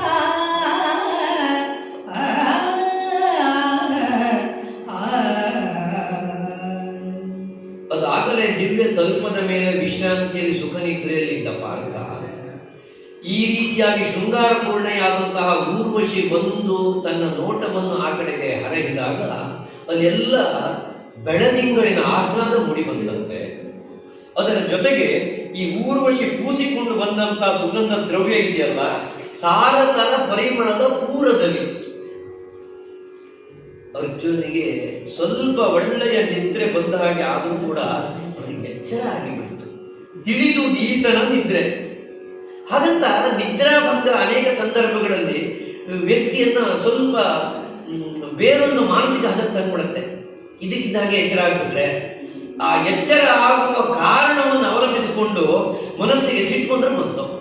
ಯಾವುದೋ ಕರ್ಕಶವಾದಂಥ ಶಬ್ದ ಕೇಳಿ ಎಚ್ಚರ ಆಗಿಬಿಟ್ರೆ ಸಿಟ್ಟು ಬಂದ್ಬಿಡುತ್ತೆ. ಆಮೇಲೆ ಯಾವ ಆರ್ತನಾದವನ್ನು ಮಾಡಿ ಕೂಗ್ಕೊಂಡು ಬಿದ್ದೆ ಎದ್ದೆ ಅಂತ ಹೇಳಿದ್ರೆ ಅದು ಎಚ್ಚರ ಆಗುವಾಗ ಮನಸ್ಸಿಗೆ ಮತ್ತೊಂದು ಭಾವನೆಯನ್ನು ಕೊಟ್ಟು ಬಿಡುತ್ತೆ. ಆದರೆ ಈ ರೀತಿಯಾಗಿ ಆಹ್ಲಾದಕರವಾದಂತಹ ಬೆಳದಿಂಗಳು, ಸುಗಂಧ ದ್ರವ್ಯ ಇವೆಲ್ಲ ಬಂದಿದ್ದಕ್ಕಾಗಿ ಪರಮ ಪ್ರೀತಿ ರಸದಲ್ಲಿ ಮುಳುಗಿ ಅರ್ಜುನ ಎದ್ದು ಬರ್ತಾ ಇದ್ದಾನಂತೆ. ಇವನಿಗೆ ಆಶ್ಚರ್ಯ ಆಯಿತು. ತಾನು ಮಲಗುವಾಗ ಈ ಸುಗಂಧ ದ್ರವ್ಯ ಈ ಪರಿಮಳ ಎಲ್ಲ ಇರಲಿಲ್ಲ, ಏನಪ್ಪ ಇದು ಅಘಾಟದ ಪರಿಮಳ ಎತ್ತಣದು ಅಂತ ಹೇಳಿ ಮೈ ಮುರಿದು ನೋಡ್ತಾನಂತೆ. ಕಂಡನ ಅಪೂರ್ವ ಪರಿಮಳ ಸಾರದಲ್ಲಿ ಪಾರ್ಥ ಯಾವುದೋ ದಿವ್ಯವಾದಂತಹ ಪ್ರಭೆ ಬರ್ತಾ ಇದೆ ಅಂತ ಹೇಳಿ ನೋಡಿದಂತೆ. ಕಿರಣ ಲಹರಿಯ ದಿವ್ಯ ರತ್ನಾಭರಣ ರುಚಿರ ತರ ಪ್ರಭಾ ಪಂಜರದೊಳಗೆ ಹೊಳೆವ ಮದನಾಲಸೆಯನ್ನು ಊರ್ವಶೀರು. ಏನಿದು, ಏನೋ ಒಂದು ಬದಲಾವಣೆ ಆಗಿದೆ, ಈಗ ಪರಿಮಳ ಬರ್ತಾ ಇದೆ, ಯಾವುದೋ ಒಂದು ಬೆಳಕು ಬರ್ತಾ ಇದೆ ಅಂತ ನೋಡುವಾಗ ನೋಡ್ತಾನೆ ನನಗೆ ಊರ್ವಶಿ ಕಾಣಿಸಿಕೊಳ್ತಾರೆ. ಇವನಿಗೆ ಆಶ್ಚರ್ಯ ಆಗ್ಬೋದು. ಏನು ವಿಜಯನ್ ಕೈದಿರಿತ್ತಲೋ ಮಾನನಿಧಿ ಕೊಳ್ಳಿರಿ ಸುರೇಂದ್ರನ ಮಾರಿ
ನರ್ತನ ರಾಮಣೀಯಕ ರಚನೆಯಲ್ಲಿ ರಂಜಿಸಿದಳ ಆ ಸಭೆಯ. ಸ್ವಲ್ಪ ಹೊತ್ತಿನ ಮೊದಲು ದೇವೇಂದ್ರನ ಸಭೆಯಲ್ಲಿ ತನ್ನ ವಿಶೇಷವಾದ ನರ್ತನದಿಂದ ಸಭೆಯಲ್ಲಿದ್ದ ಎಲ್ಲರಿಗೂ ಕೂಡ ಆನಂದವನ್ನು ಕೊಟ್ಟವಳವಳು ಗೊತ್ತಿತ್ತು. ಅದ್ರ ಜೊತೆಗೆ ಅವರಿವರು ಮಾತನಾಡುವಾಗ ಊರ್ವಶಿ ಎನ್ನುವಂಥ ಶಬ್ದವನ್ನು ಕೇಳಿದ್ದವನು. ಯಾರವಳು ವಿಶೇಷವಾಗಿ ನರ್ತನ ಮಾಡ್ತಾ ಇದ್ದಾರೆ ಎಂಬ ಊರ್ವಶಿ ಅಂತ ಪರಿಚಯ ಆಗಿತ್ತು. ಊರ್ವಶಿ ಯಾರೆನ್ನುವುದ ನೆನಪು ಅರ್ಜುನಿಗೆ ಆಗಿತ್ತು. ಯಾಕೆಂದ್ರೆ ಈ ಮಹಿಳೆ ಅಭಿವಂದನೀಯೇ, ತಾನು ಗೌರವದಿಂದ ನೋಡಬೇಕಾದವಳು, ತಾನು ನಮಸ್ಕರಿಸಬೇಕಾದಂತ ಹೆಣ್ಣು ಅಂತ ಅವನಿಗೆ ಗೊತ್ತಿತ್ತು. ಯಾಕೆಂದ್ರೆ ಹಿಂದೆ ಈ ಅರ್ಜುನ ವಂಶದ ಹಿಂದಿನವನಾದಂತಹ ಒಬ್ಬ ಮಹಾನುಭಾವನಿಗೆ ಅವಳ ಹೆಂಡತಿಯಾಗಿತ್ತು ಅವಳು ಊರ್ವಶಿ, ಪುರೂರವ. ಅವನಿಂದ ಈ ಚಂದ್ರವಂಶಕ್ಕೆ ಪುರುವಂಶ ಎನ್ನುವಂತ ಒಂದು ಹೆಸರು ಬಂದಿತ್ತು. ಆ ಪುರೂರವನ ಹೆಂಡತಿಯವಳು ಎನ್ನುವ ಗೌರವದಿಂದ ಅವನು ನೋಡ್ತಾ ಇದ್ದ. ಶಶಿವಂಶ ಜನನಿ ನಾಮೆಯಲ್ಲ, ಪ್ರಸಿದ್ಧರಾದವಳು ಶಶಿವಂಶ ಜನನಿ. ಈ ನಮ್ಮ ಶಶಿವಂಶ ಹುಟ್ಟಿ ಬರಲಿಕ್ಕೆ ಅವಳೇ ಕಾರಣರಾಗಿದ್ದವಳು ಅಂತ ನೋಡಿದ್ನಲ್ಲ. ಹಾಗಾಗಿ ಮಣಿಮಂಚವನ್ನು ಹಿಡಿದ. ಅವಳು ಊರ್ವಶಿ ಬಂದ ಗೊತ್ತಾಗುವಾಗಲೇ ಅವನು ಮಣಿಮಂಚವನ್ನು ಹಿಡಿದುಬಿಟ್ಟ. ಕೇಳ್ದ, ಏನು ವಿಜಯಂಗೈದಿರಿ, ಏನು ನೀವು ನಾನಿದ್ದ ಈ ಅರಮನೆಗೆ ಬಂದ್ಬಿಟ್ರಲ್ಲ, ನೀವು ಬಹಳ ಗೌರವ ಅಭಿವಂದನೆಗೆ ಪಾತ್ರರಾದವರು, ಸುರೇಂದ್ರನ ಮಾನಿನಿ, ನೀವು ದೇವೇಂದ್ರನಿಗೆ ಸಂಬಂಧಪಟ್ಟಂತ ಹೆಣ್ಣಲ್ವೇ? ಸುರೇಂದ್ರನ ಮಾನಿನಿ ಅಂದರೆ ಇಲ್ಲಿಂದ ಸಂಭಾಷಣೆ ಸ್ತರ ಬದಲಾಗುತ್ತೆ. ಅರ್ಜುನ ಊರ್ವಶಿಯನ್ನು ಹೇಗೆ ನೋಡ್ತಾನೆ ಎನ್ನುವುದು ಇಲ್ಲಿಂದ ಆರಂಭ ಆಗುತ್ತೆ. ಇಲ್ಲಿಂದ ಕತೆಗೆ ಒಂದು ತಿರುವು ಬರುತ್ತೆ. ಮೊದಲನೇ ಶಬ್ದದಿಂದಲೇ ಅರ್ಜುನನ ಮುಖಾಂತರವಾಗಿ ಕವಿ ನಾನು ಹೇಳಿಸಿಬಿಡ್ತಾನೆ, ಸುರೇಂದ್ರನ ಮಾನಿನಿ ಅಲ್ವೇ ನೀವು? ಹೇಳುವಾಗಲೇ ಅವಳನ್ನು ತಾನು ಗುರುತಿಸುವಂತ ನೆಲೆಯನ್ನ ಸೂಚಿಸ್ತಾನೆ. ಸುರೇಂದ್ರನ ಮಾನಿನಿ ಅಲ್ವೇ, ಅಭಿವಂದನೀಯರು, ನೀವು ನಾನಿರುವಂತ ಪ್ರದೇಶಕ್ಕೆ ನನ್ನನ್ನು ಹುಡುಕಿಕೊಂಡು ಬಂದ್ರಿ ಅಂತಂದ್ರೆ ನಾವು ಕೃತಾರ್ಥರಲ್ಲ, ನಾನು ಧನ್ಯನಾದೆ. ನೀವು ನನ್ನನ್ನು ಹುಡುಕಿಕೊಂಡು ಬಂದಲ್ಲ, ಬಹಳ ದೊಡ್ಡವರು. ಹೇಳಿ, ನನ್ನಿಂದ ನಿಮ್ಗೇನಾಗಬೇಕು, ಏನು ಬೆಸಸೆ, ನನ್ನಿಂದ ಏನು ಕಾರ್ಯ ಆಗಬೇಕು ಅಂತ ನೀವು ಹೇಳಿ. ನಿಮಗೆ ಮಗನು ನಾನು, ಯಾವ ಸಂಕೋಚ ಬೇಡ. ಯಾಕಂದ್ರೆ ಶಶಿವಂಶದಲ್ಲೇ ಹುಟ್ಟಿ ಬಂದವನು ನಾನು, ನಿಮಗೆ ಮಗನಿದ್ದಾಗೆ, ನನ್ನಲ್ಲಿ ಯಾವ ಸಂಕೋಚ ಬೇಡ. ಮನೋನುರಾಗದ ಲರುಹಿ, ಪ್ರೀತಿಯಿಂದ ನಿಮ್ಮ ಮಗನಿಗೆ ಏನೋ ಒಂದು ಕಾರ್ಯವನ್ನು ಹೇಳಿ ಮಾಡಿಸಿಕೊಳ್ಳುವ ಹಾಗೆ ನನಗೆ ಹೇಳಿ ಮಾಡಿಕೊಡ್ತೇನೆ ಕಾರ್ಯವನ್ನು ಅಂತ ಹೇಳಿ ಪಾರ್ಥ ಊರ್ವಶಿಗೆ ಹೇಳ್ದ. ಏನು ಮಾಡಬೇಕು ಊರ್ವಶಿ? ನುಡಿಗೆ ಬೆಳಗಾದಳು ಮನೋಜನ ಸಡಗರಕ್ಕೆ ತೆಕ್ಕಿದಳು. ನುಡಿಗೆ ಬೆಳಗಾದಳು ಮನೋಜನ ಸಡಗರಕ್ಕೆ ತೆಕ್ಕಿದಳು. ಪಾರ್ಥನ ನಡವಳಿಗೆ ಮೆಚ್ಚಿದಳು ಅಂಗಜಾಸ್ತ್ರದಲ್ಲಿ. ಕಡುಗಿದಳು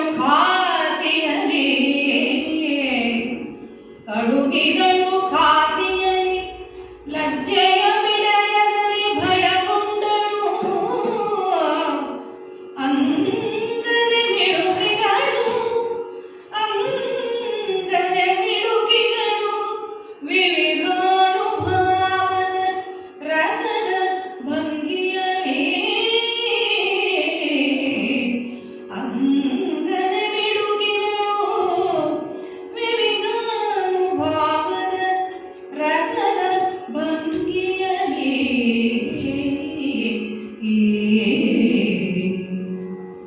ನಿರೀಕ್ಷೆಗೆ ವಿರುದ್ಧವಾದಂತಹ ಸಂಗತಿಯಲ್ಲಿ ಹುಟ್ಟಿಕೊಂಡಾಗ ಊರ್ವಶಿಗೆ ಏನು ಮಾಡಬೇಕು ಅಂತ ಗೊತ್ತಾಗಲಿಲ್ಲ. ಕುಮಾರವ್ಯಾಸ ಒಂದು ಶಬ್ದ ಹೇಳಿಬಿಡ್ತಾನೆ, ವಿವಿಧಾನುಭಾವದ ರಸದ ಭಂಗಿಯಲ್ಲಿ. ಬರುವ ತನಕ ಶೃಂಗಾರ ಹೊಂದೇ ಇತ್ತು ರಸ.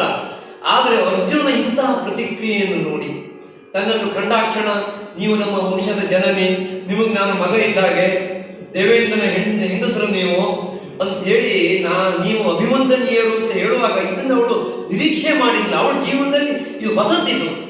ಅವಳನ್ನು ಕಣ್ಣು ಬಾಯಿ ಬಿಟ್ಕೊಂಡು ನೋಡ್ತಾ ಇರುವಂತ ಜನವನ್ನು ನೋಡಿದ್ರು. ಊರ್ವಶಿಯನ್ನು ಕಂಡಾಕ್ಷಣ ಊರ್ವಶಿ ಒಂದೇ ಹೆಜ್ಜೆ 10 ಹೆಜ್ಜೆ 100 ಹೆಜ್ಜೆ ಇಟ್ಕೊಳ್ಳುವಂತ ಗಂಡಸರನ್ನು ನೋಡಿದ್ರು. ಈ ತರದ ಸ್ವಭಾವವನ್ನು ನೋಡಿ ಅವಳಿಗೆ ಏನು ಮಾಡಬೇಕು ಅಂತ ಗೊತ್ತಾಗಿದೆ. ಕುಮಾರವ್ಯಾಸ ಚಂಚಂತ ಹೇಳಿಬಿಡ್ತಾನೆ, ಬೆರಗಾದಳು, ತೆಕ್ಕಿದಳು, ಬೆಚ್ಚಿದಳು, ಮೆಚ್ಚಿದಳು, ಭಯಗೊಂಡಳು, ಮಿಡುಕಿದಳು. ಎಂದಾಗ್ಬಿಡ್ತು. ನುಡಿಗೆ ಬೆರಗಾದಳು, ಮೊದಲಾಗಿ ಬೆರಗು. ಎಲ್ಲ ನನ್ನನ್ನು ನಾನು ಹತ್ತಿರ ಬಂದಾಗ ಈ ರೀತಿಯಲ್ಲಿ ಹೇಳುವಂತ ಗಂಡಸರು ಇದ್ದಾರೆ ಪ್ರಪಂಚದಲ್ಲಿ ಅಂತ ನುಡಿಗೆ ಬೆರಗಾಗದು. ಅರ್ಜುನಿಗೆ ದೇವಲೋಕಕ್ಕೆ ಹೋಗುವ ಅವಕಾಶ ಬಂದದ್ದೇ ಒಂದು ಆಶ್ಚರ್ಯ. ಅಂಥದ್ರಲ್ಲಿ ಬಂದಾಕ್ಷಣ ಇವಳು ಹಿಂದಿನ ಚರಿತ್ರೆ ಎಲ್ಲ ಇಟ್ಟುಕೊಂಡು ನಮ್ಮ ಆಕಾರದ ಮಹಾರಾಜ ಪುರೂರವನಿಗೆ ನೀನು ಹೆಂಡತಿಯಾಗಿದ್ದೆ ಬಿಡು ಅಂತ ಎತ್ಕೊಂಡು ಬಂದ್ಬಿಟ್ಟಲ್ಲ ಹಳೆ ಕಥೆಯನ್ನ. ಅವನು ತನ್ನನ್ನು ನೋಡುವ ವಿಧಾನವನ್ನು ನೋಡಿ ಬೆರಗಾಗಲ್ಲ. ಆಮೇಲೆ ಮನೋಜನ ಸಡಗರಕ್ಕೆ ತೆಕ್ಕಿದಳು. ಅರ್ಜುನನ ಈ ಗುಣ ಇದೆಯಲ್ಲ, ಈ ಸ್ವಭಾವ ಇದೆಯಲ್ಲ, ಇದು ಅವಳಿಗೆ ಮತ್ತಷ್ಟು ಮೆಚ್ಚುಗೆ ಆಯಿತು. ಈಗ ಇವಳನ್ನು ಕಂಡಾಕ್ಷಣ ಕಣ್ಣು ಬಾಯಿ ಬಿಟ್ಕೊಂಡು ನೋಡುವಂಥ ಗಂಡು ಸ್ಥಿತಿ ಇವಳಿಗೆ ಅಂತ ಆಗ್ತಿರ್ಲಿಲ್ಲ. ಇವಳ ಸೌಂದರ್ಯವನ್ನು ಧಿಕ್ಕರಿಸಿ ನಿಂತಲ್ಲ ಅವನು ನಿಜವಾದ ಗಂಡಸು. ತನ್ನ ಕಂಡಾಕ್ಷಣ ಬಾಯಿ ಬಂದು ತನ್ನ ಕಾಲದಲ್ಲಿ ಬೀಳಿಲ್ಲಲ್ಲ, ಅದು ನಿಜವಾಗಿ ಗಂಡಸು ಅಂತ ತಿಳಿದು ಆ ಮನೋಜನ ಸಡಗರಕ್ಕೆ ಇವಳಿಗೆ ಬಹಳ ಮೆಚ್ಚಿದಳು. ಇವಳು ಪಾರ್ಥನ ನಡವಳಿಗೆ ಮೆಚ್ಚಿದಳು. ಅವ ಏನು ಗುಣಾಢ್ಯನಪ್ಪ ಇವನು, ಇಂತಹ ಒಂದು ಭಾಗ್ಯವೇ ಬಂದು ಕಾಲ ಮೇಲೆ ಬಂದು ಬಿದ್ದರೂ ಕೂಡ ಇವನು ಏನು ಒಂಚೂರು ಬಾಗೋದಿಲ್ಲ ಅಂತ ಅವನ ನಡವಳಿಕೆಗೆ ಮೆಚ್ಚಿದಳು. ಅದರ ಜೊತೆಗೆ ಬೆಚ್ಚಿದಳು ಅಂಗಶಾಸ್ತ್ರದಲ್ಲಿ.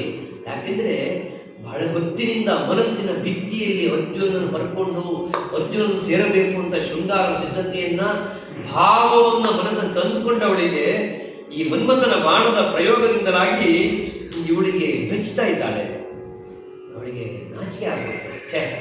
ನಾನು ಅರ್ಜುನ ಇಟ್ಟು ಗುಣಾಢ್ಯನಾಗಿ ಇಟ್ಕೊಂಡಿದ್ದಾನೆ, ಅವನೆದುರು ತಾನು ಕಾಮನೆಯಿಂದ ಬಂದು ಸೇರ್ತಾ ಇದ್ದೇನೆ. ಈಗ ಇವಳ ಸ್ವಭಾವದ ಮೇಲೆ ಒಂದು ರೀತಿಯಾದಂತಹ ನಾಚಿಕೆ ಆಗುತ್ತೋ, ತಾನು ಏನು ಮಾಡಬೇಕು ಅಂತ ಗೊತ್ತಾಗದೆ ಬಿಡುಕಿದಳು. ಅವಳಿಗೆ ಏನೇನೆಲ್ಲ ಅನ್ಸ್ಬಿಟ್ಟು, ನಾನು ಯಾಕಪ್ಪ ಇದನ್ನು ಒಪ್ಕೊಂಡ್ಬಿಟ್ಟೆ, ಈ ಚಿತ್ರಸೇನನ ನುಡಿಗೆ ನಾನೇಕೆ ಒಪ್ಕೊಂಡ್ಬಿಟ್ಟೆ, ಆಗೋದಿಲ್ಲ ಅಂತ ಹೇಳ್ಬೋದಿತ್ತು. ಹೋಗಿ ನಾನು ಕಾಮನೆಂಬುವನಿಗೆ ಶರಣಾಗಿ ಅವನು ಕರೆಸಿದ್ದಾಗ ನಾನು ಅರ್ಜುನ ನಾನು ಸೇರ್ಬಿಡುತ್ತೇನೆ ಅಂತ ಬಂದ್ಬಿಟ್ನಲ್ಲ, ನನಗೆ ಯಾಕೆ ಬೇಕಾಗಿತ್ತು? ಚಿತ್ರಸೇನೆ ಹೇಳ್ತಿದ್ದಾಗ ಭೂಲೋಕದಿಂದ ಬಂದವನಿಗೆಲ್ಲ ನಾನು ಒಪ್ಪೋದಿಲ್ಲ, ಅವನಂತ ನಾನು ಹೋಗೋದಿಲ್ಲ ಅಂತ ನಾನು ಕಲಿಸ್ಬೋದಾಗಿತ್ತು. ಏಕೆ ನುಡಿದನೋ ಚಿತ್ರಸೇನ, ನಾನದು ಏಕೆ ಕೈಗೊಂಡೇನೋ ಅಂತ ಹೇಳಿ ಅವಳು ತನ್ನ ಬಗ್ಗೆ ತಾನೇ ಒಂದು ರೀತಿ ನಾಚಿಕೆ ಪಡ್ಕೊಂಡ್ಬಿಟ್ರಂತೆ. ಮರುಕ್ಷಣಕ್ಕೆ ಅನಿಸ್ತವಳಿಗೆ, ಅಲ್ಲ ತನ್ನಂತ ತಾನೇ ಬಂದ್ರು ಇವನು ನೋಡೋದಿಲ್ಲ ಅಂತ, ಇವನು ಸರಿ ಇದ್ದಾನೆ ಇಲ್ವಾಗಾದ್ರೆ. ವಿಕಟಮತಿಯೋ ಮೇಳಿವ ನಪುಂಸಕನೋ, ವಿಕಟಮತಿಯೋ ಮೇಳಿವ ನಪುಂಸಕನೋ, ಜಡನು ಶ್ರೋತ್ರಿಯನು ಬಾಧಕನು ಖಡನು ಕೂಳನು, ಮಾನವ ವಿಕಾರವಿದೋ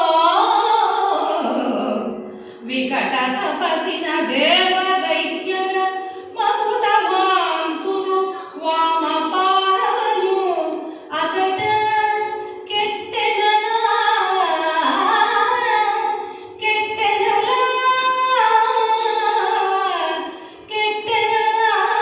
ಎನ್ನುತ್ತ ಕರಗಿದಳು ನಳಿನಾಕ್ಷಿ.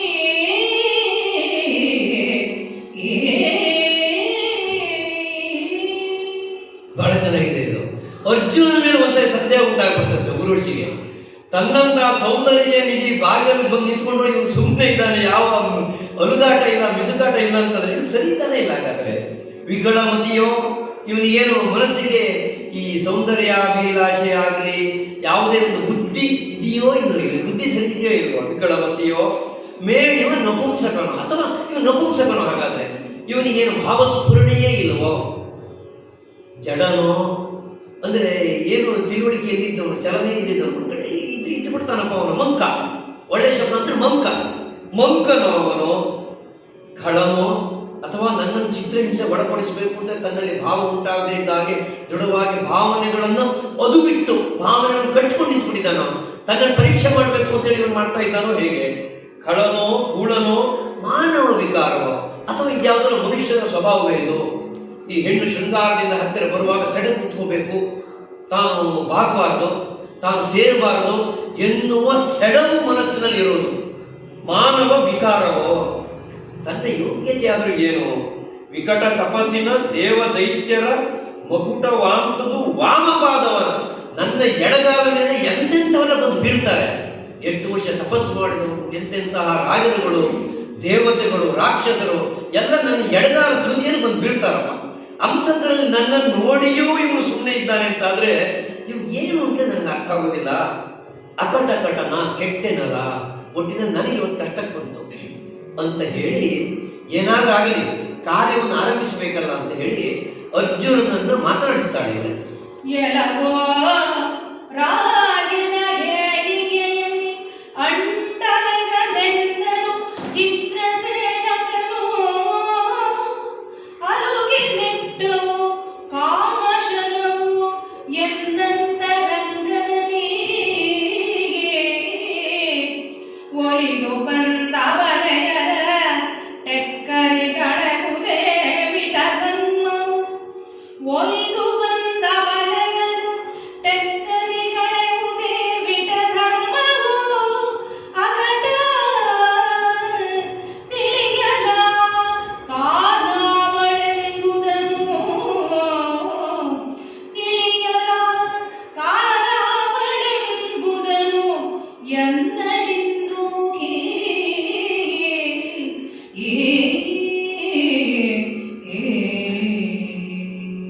ಮೌನವನ್ನು ಮುರಿದು ಊರ್ವಶಿಯೇ ಮಾತಿಗೆ ಆರಂಭಿಸ್ತಾಳಂತೆ. ಅಯ್ಯ, ನಿನಗೆ ನಾನು ಯಾರು ಎನ್ನುವುದು ಗೊತ್ತಾಯ್ತೋ ಇಲ್ವೋ? ನಾನು ಊರ್ವಶಿ ಎನ್ನುವುದು ನಿನಗೆ ಗೊತ್ತಾಯ್ತು ಅಂದರೆ ಇವಳ ಅಹಂಕಾರ. ನಿನಗೆ ನಾನು ಯಾರು ಅಂತ ಗೊತ್ತಾಯ್ತೋ ಇಲ್ವೋ ಅಂತ. ಅರಿಯಯ್ಯ ನಾನಾವಳೆಂಬುದನ್ನು ತಿಳಿಯಲ. ಅದ್ರ ಜೊತೆಗೆ ಇನ್ನೊಂದು ಒಳ್ಳೆ ಶಬ್ದವನ್ನ ಕುಮಾರವ್ಯಾಸ ಇಲ್ಲಿ ಬಳಸ್ತಾನೆ. ತಿಳಿಯಲ ನಾನಾವಳೆಂಬುದನ್ನು. ನಾನು ಯಾರೆನ್ನುವುದನ್ನು ತಿಳಿ ಅಂತಂದ್ರೆ ಕಾರ್ಯಪ್ರವೃತ್ತನಾಗುವಂತ ಕ್ರಿಯಾಶೀಲವಾದಂಥ ಶಬ್ದ ಅದು ತಿಳಿ ಅಂತ ಹೇಳೋದು. ನಾನೇ ನಾನಾಗಿ ಬಂದಿದ್ದಲ್ಲ. ರಾಯನ ಹೇಳಿಕೆ ಅಂಡಲೆದನ್ನು ಚಿತ್ರಸೇನಕ. ನಾನು ನಾನಾಗಿ ಬಂದವಳಲ್ಲ. ಇನ್ನೊಂದು ಹೆಣ್ಣು ನನ್ನ ಮನೆ ಬಾಗಿ ಬಂದ್ಬಿಟ್ಟಿದ್ದಾಳೆ ಅಂತ ನನ್ನ ಅಷ್ಟು ಸುಲಭವಾಗಿ ಹಗುರವಾಗಿ ಕಾಣಬೇಡ. ದೇವೇಂದ್ರ ಹೇಳಿ ಕಳಿಸಿದ್ದಾನೆ. ದೇವೇಂದ್ರ ಹೇಳಿ ಕಳಿಸಿದ ಅಂತ ಹೇಳಿ ಚಿತ್ರಸೇನಕ ಅಂಡಲೆದನೇನು ನನ್ನ ಬಿಡಲಿಲ್ಲ. ಒತ್ತಾಯ ಮಾಡಿ ನನ್ನ ನಿಮಗೆ ಬರುವಾಗ ಮಾಡಿದ್ದಾನೆ. ನಾನು ಸುಮ್ಮನೆ ನಾನಾಗಿ ಬಂದವಳಲ್ಲ. ಆ ರೀತಿಯಾಗಿ ದೇವೇಂದ್ರ ಹೇಳಿ ಕಳಿಸಿ ಚಿತ್ರಸೇನ ನನ್ನನ್ನು ಅಂಡಲದ ಕಾರಣಕ್ಕಾಗಿ ನಾನು ಇಲ್ಲಿಗೆ ಬಂದಿದ್ದೇನೆ. ನಾನು ಯಾರು ಅಂತ ನಿನಗೆ ಗೊತ್ತಾಗ್ತಿಲ್ವೇ? ದೇವಲೋಕದ ಅಪ್ಸರೆ. ತಿಳಿಯಲ. ದೇವೇಂದ್ರ ಯಾಕೆ ಕಳಿಸಿದ್ದಾನೆ ಅಂತ ತಿಳಿಯಲ. ಚಿತ್ರಸೇನಕ ಯಾಕಾಗಿ ಅಂಡಲದ ನನ್ನನ್ನು ಕಳಿಸಿದ್ದಾನೆ ಅಂತ ತಿಳಿಯಲ. ಅದ್ರ ಜೊತೆಗೆ ನನ್ನ ಸ್ಥಿತಿ ಏನಾಗಿದೆ ಅಂತ ಹೇಳಿದ್ರೆ, ಅವರು ಹಾಗೆ ಹೇಳಿ ಕಳಿಸಿದ ಕಾರಣಕ್ಕಾಗಿ ನಿನ್ನನ್ನು ಬಯಸಿ ನಾನು ಬಂದಿದ್ದೇನೆ. ನಟ್ಟವು ಕಾಮಶರವು ಎನ್ನ ಅಂತರಂಗದಲ್ಲಿ ನನ್ನ ಮನಸ್ಸಿನ ಮೇಲೆ ಮನ್ಮಥನ ಬಾಣಪ್ರಯೋಗಗಳು ಆಗಿಬಿಟ್ಟಿದ್ದಾವೆ. ಆದ್ದರಿಂದ ನಾನು ನಿನ್ನನ್ನು ಒಲಿದು ಬಂದಿದ್ದೇನೆ. ಒಲಿದು ಬಂದ ಅಬಲೆಯರ ಟೆಕ್ಕರಿಗಳೆವುದೇ ಬಿಟ ಧರ್ಮವಾ ಕಟ. ಹಾಗಾದರೆ ಹೆಂಗಸು ಬಯಸಿ ಬಂದಾಗ ಅವಳನ್ನು ನಿರಾಕರಿಸುವುದೇ ನಿಮ್ಮ ಧರ್ಮವೇ ಹಾಗಾದ್ರೆ ಅಂತ ಹೇಳಿ ಅರ್ಜುನನ್ನು ಅವಳು ಪ್ರಶ್ನೆ ಮಾಡಿದ್ರು. ಇಲ್ಲಿಂದ ಕಥೆಯ ಸ್ತರ ಮತ್ತೆ ಬದಲಾಗುತ್ತೆ. ನಾವು ಮೊದಲು ನೋಡಿದ್ದೇನು ಆ ಅಪ್ಸರೆಯರ ವರ್ಣನೆ, ಅವರ ಶೃಂಗಾರ, ಅವರು ಇಲ್ಲಿಗೆ ಬಂದಂಥ ಕ್ರಮ. ಅರ್ಜುನನನ್ನು ಊರ್ವಶಿ ನೋಡಿದ್ದು, ಊರ್ವಶಿಯನ್ನು ಅರ್ಜುನ ನೋಡಿದ್ದು. ಈಗ ಸಂಭಾಷಣೆ ಆರಂಭವಾದ ಮತ್ತೊಂದು ಸ್ತರ. ಸಂಭಾಷಣೆಯಲ್ಲಿ ಒಬ್ಬರನ್ನೊಬ್ಬರು ಚುಚ್ಚೋದಿದೆ, ಒಬ್ಬರಿಗೊಬ್ಬರು ಪ್ರಪಂಚ ಧರ್ಮವನ್ನು ಹೇಳೋದಿದೆ. ಈ ರೀತಿಯಾಗಿ ನಾನು ನಿನ್ನನ್ನು ಬಯಸಿ ಬಂದಿದ್ದೇನೆ, ಇದು ನಿನಗೆ ಅರ್ಥ ಆಗೋದಿಲ್ವೇ? ನಿನ್ನ ಅಪ್ಪ ಹೇಳಿ ಕಳಿಸಿದ್ದಾನೆ, ಚಿತ್ರಸೇನೆ ಹೇಳಿ ಕಳಿಸಿದ್ದಾನೆ, ನಾನು ಒಲಿದು ಬಂದಿದ್ದೇನೆ. ಇಷ್ಟೆಲ್ಲ ಕಾರಣಗಳಿಗೆ ನನ್ನನ್ನು ಯಾಕೆ ನೀನು ನಿರಾಕರಿಸ್ತಾ ಇದ್ದಿ ಅಂತ ಅದಕ್ಕೆ ಅರ್ಜುನ ಉತ್ತರಿಸ್ತಾನೆ. ನಾವಿದೀ ಪೂರ್ವದಲ್ಲಿ ನಮ್ಮ ಪುರೂರವನ ಸತಿ ನಿನಗೆ ಬಳಿಕ ಕುಮಾರ ಜನಿಸಿದ ಆಯುವು ಆತನುಡು ಉದಿಸಿದನು ದೌಷ ವೀರರಾಜ ಪರಂಪರೆಯು ಬರಲು ಆರಿಗ ಉದಿಸಿದೆವು ನಮ್ಮ ವಿಚಾರಿಸುವುದಿಲ್ಲ ಎನ್ನುತ್ತ ನಮ್ಮ ವಿಚಾರಿಸುವುದು ಇಲ್ಲ ಎನ್ನುತ್ತ ವಿನಯದಲ್ಲಿ ನರ ನುಡಿದ.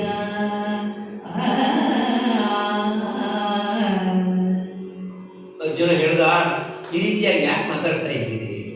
ಚಿತ್ರಸೇನೆ ಏನೇ ಹೇಳಿ, ದೇವೇಂದ್ರ ಏನೇ ಹೇಳಿ ಕಳಿಸ್ರಿ, ಕರ್ತವ್ಯ ನಮಗೇನು ಅಂತ ನಾವು ನೋಡಬಾರ್ದೆ? ನೀವು ಯಾರು ಹಾಗಾದ್ರೆ ನಮಗೆ? ನೀವೆಮ್ಮ ವಂಶೋದ್ಭವಕ್ಕೆ ಜನನಿಯಲ್ಲ. ನಮ್ಮ ವಂಶದ ಹಿರಿಯ ಹೆಂಗಸರಲ್ಲಿ ನಾವು ಗೌರವಿಸುವಂತ ಹೆಂಗಸರು ನೀವೊಬ್ಬರು ಅಲ್ವೇ? ನಾರಿನಿ ಪೂರ್ವದಲ್ಲಿ ನಮ್ಮ ಪುರೂರವನ ಸತಿ, ನಮ್ಮ ವಂಶದ ಮಹಾನುಭಾವನ ಅಂತ ಪುರೂರವನ ಹೆಂಡತಿಯಾಗಿದ್ದವರು ಒಂದಷ್ಟು ವರ್ಷ ನೀವು. ಅಲ್ಲಿ ನೀವು ಸಂಸಾರ ಮಾಡಿದ ಕಾರಣಕ್ಕಾಗಿ ನಿಮಗೆ ಆಯು ಎನ್ನುವಂತಹ ಕುಮಾರ ಹುಟ್ಟಿದ, ಅವನಲ್ಲಿ ನಹುಷ ಹುಟ್ಟಿದ. ಆ ನಹುಷನಿಂದ ಆರಂಭಿಸಿ ಮುಂದೆ ಯಯಾತಿ, ಹೀಗೆ ವೀರರಾಜ ಪರಂಪರೆಯು ನಮ್ಮಲ್ಲಿ ಬಂತು. ಹೀಗಿರುವಾಗ ನೀವು ನಮಗೆ ಜನನಿ, ತಾಯಿ ಸಮಾನ. ತಾಯಿ ಸಮಾನರಾಗಿದ್ದವರು ಈ ರೀತಿಯಾಗಿ ದೇವೇಂದ್ರ ಹೇಳ್ದ, ಚಿತ್ರಸೇನ ಹೇಳ್ದ ಅಂತ ಹೇಳಿ ಕಾಮದಿಂದ ನನ್ನೊಡನೆ ಮಾತನಾಡಬಹುದೇ, ಹೀಗೆ ನಡ್ಕೊಳ್ಬಹುದೇ, ಇದು ಸರಿಯೇ ಅಂತಗ ಅರ್ಜುನ ಊರ್ವಶಿಯ ಮನಸ್ಥಿತಿಯನ್ನು ಪ್ರಶ್ನೆ ಮಾಡಿದ. ಅದಕ್ಕೆ ಊರ್ವಶಿ ಹೇಳ್ತಾಳೆ, ಪ್ರಣವದರ್ಥ ವಿಚಾರವೆತ್ತಲು ಗಣಿಕೆಯರ ಮನೆಯ ಸ್ವರಾಕ್ಷರ ಗಣಿತ ಲಕ್ಷಣವೆತ್ತ ರತಿ ಕೇಳಿ ವಿಧಾನದಲ್ಲಿ ಬಡಗು ಭಾರತ ವರ್ಷರಾದಿರು ಬಳಿದ ನಮ್ಮಿ ದೇವಲೋಕಕ್ಕೆ ಸಡವಿನಾರವೇ ಚೈತ್ರ ರಥದೊಳಗೆ ಸಡವಿನಾರವೇ ಎಂದಳಿಂದು ಮುಖಿ.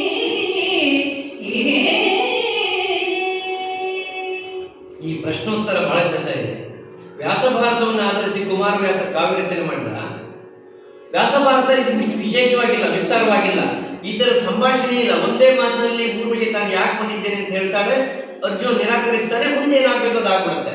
ಇಲ್ಲಿ ಹಲವು ಚಮತ್ಕಾರಿಕವಾದ ಸಂಭಾಷಣೆ ಇದೆ. ಊರ್ವಶಿಯ ಮನಸ್ಥಿತಿಯನ್ನ ಅರ್ಜುನ ತನ್ನ ಚಾರಿತ್ರ್ಯದಿಂದ, ತನ್ನ ಸಜ್ಜನಿಕೆಯಿಂದ ಪ್ರಶ್ನೆ ಮಾಡ್ತಾ ಇದ್ದಾನೆ. ಈ ಸರಿಯೇ, ಸಾಧುವೆ, ಹೀಗೆ ಯಾಕೆ ಹೇಳ್ತಾ ಇದ್ದೀನಿ ಅಂತ. ಅದಕ್ಕೆ ಊರ್ವಶಿ ಹೇಳುವ ಮಾತು ಬಹಳ ಚಂದ ಇದೆ. ಪ್ರಣವದರ್ಥ ವಿಚಾರವೆತ್ತಲು ಗಣಿಕೆಯರ ಅರಮನೆಯ ಸ್ವರಾಕ್ಷರ ಗಣಿತ ಲಕ್ಷಣವೆತ್ತ. ಏನ್ ಮಾತಾಡ್ತಾ ಇದೀಯ ನೀನು? ಅಪ್ಸರೆಯ ಮನೆಗೆ ಬಂದ್ಬಿಟ್ಟು ನೀನು ಯಾವುದೋ ಒಂದು ಪ್ರಣವದ ಮಾತನಾಡ್ತಾ ಇದೀಯಾ?